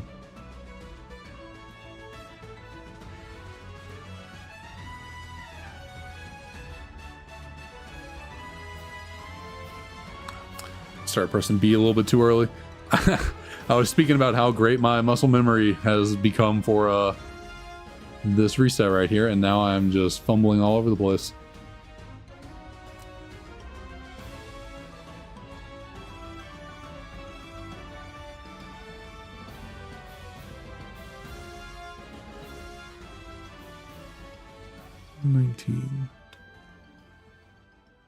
All right, closing in on 240, coming up on the last 10 resets of the stream.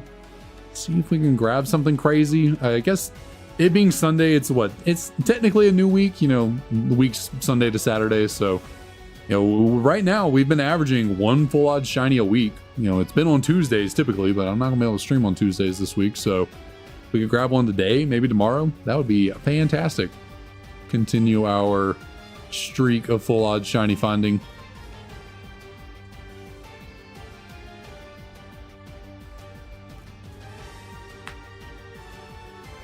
Fortunately, that kind of streak would be a little too good to be true. And then one full odd shiny a week. I mean, with how much, you know, 4 streams a week, I guess it's not like the most unlikely thing in the world. Going through few thousand Pokemon encounters every week.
All right, nothing there, nothing there. 6 more resets to go, so 12 total Pokemon left to see. 12 more fighty boys.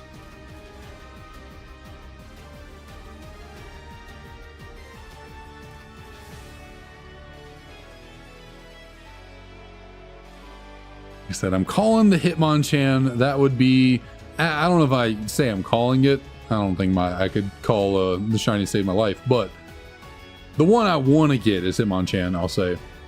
So I guess I'll call it. Sure. I don't know what I'm saying here, but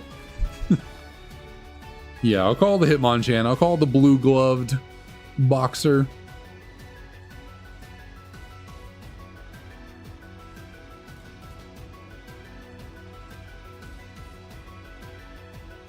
All right, got any here? Anything on this reset? Negative, negative. 3 more to go.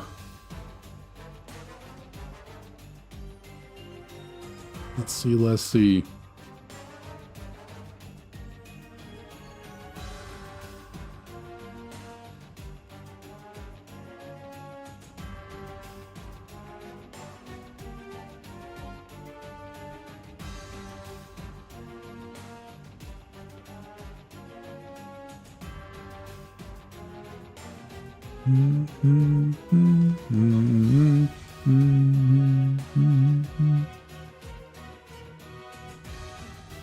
All right, 249 is not the number, so we got 1 more reset in us, 1 more pair of Hitmons to check out. See if we can grab anything here at the last second. Nice little last encounter magic, I guess you would call it. You know, TCG said last pack magic. Last encounter magic. Do we get anything in us with the Hitmons on our first attempt? We one-shot, we one-shotted Cyndaquil on first attempt. Squirtle was very close. It was basically a 1.5 attempt. So can we do the same for the Hitmons? Can't expect that to happen every single time. So with that, we have hit a total of 200 resets, 500 total Pokemon seen on the day. Nice little Sunday night stream. I don't think I've ever done a Sunday night stream before. If I have, I am not remembering it. We were doing a Sunday morning for a second, but we got to nighttime now. And, nice little stream, little fun look for a little search for the Hitmons. And as always, appreciative to everyone who comes on out and supports the stream, keeps me entertained while I mash buttons and look for differently colored pocket monsters. And tomorrow, we'll be back looking for Tepig, seeing if we can break the curse 10,000 encounters later, still looking, see if we can pull out the shiny pig as a little bit of an early Christmas present. So don't know what time I'll start the stream tomorrow, maybe around the normal 8 p.m. something, but we'll see. So I will see you all then.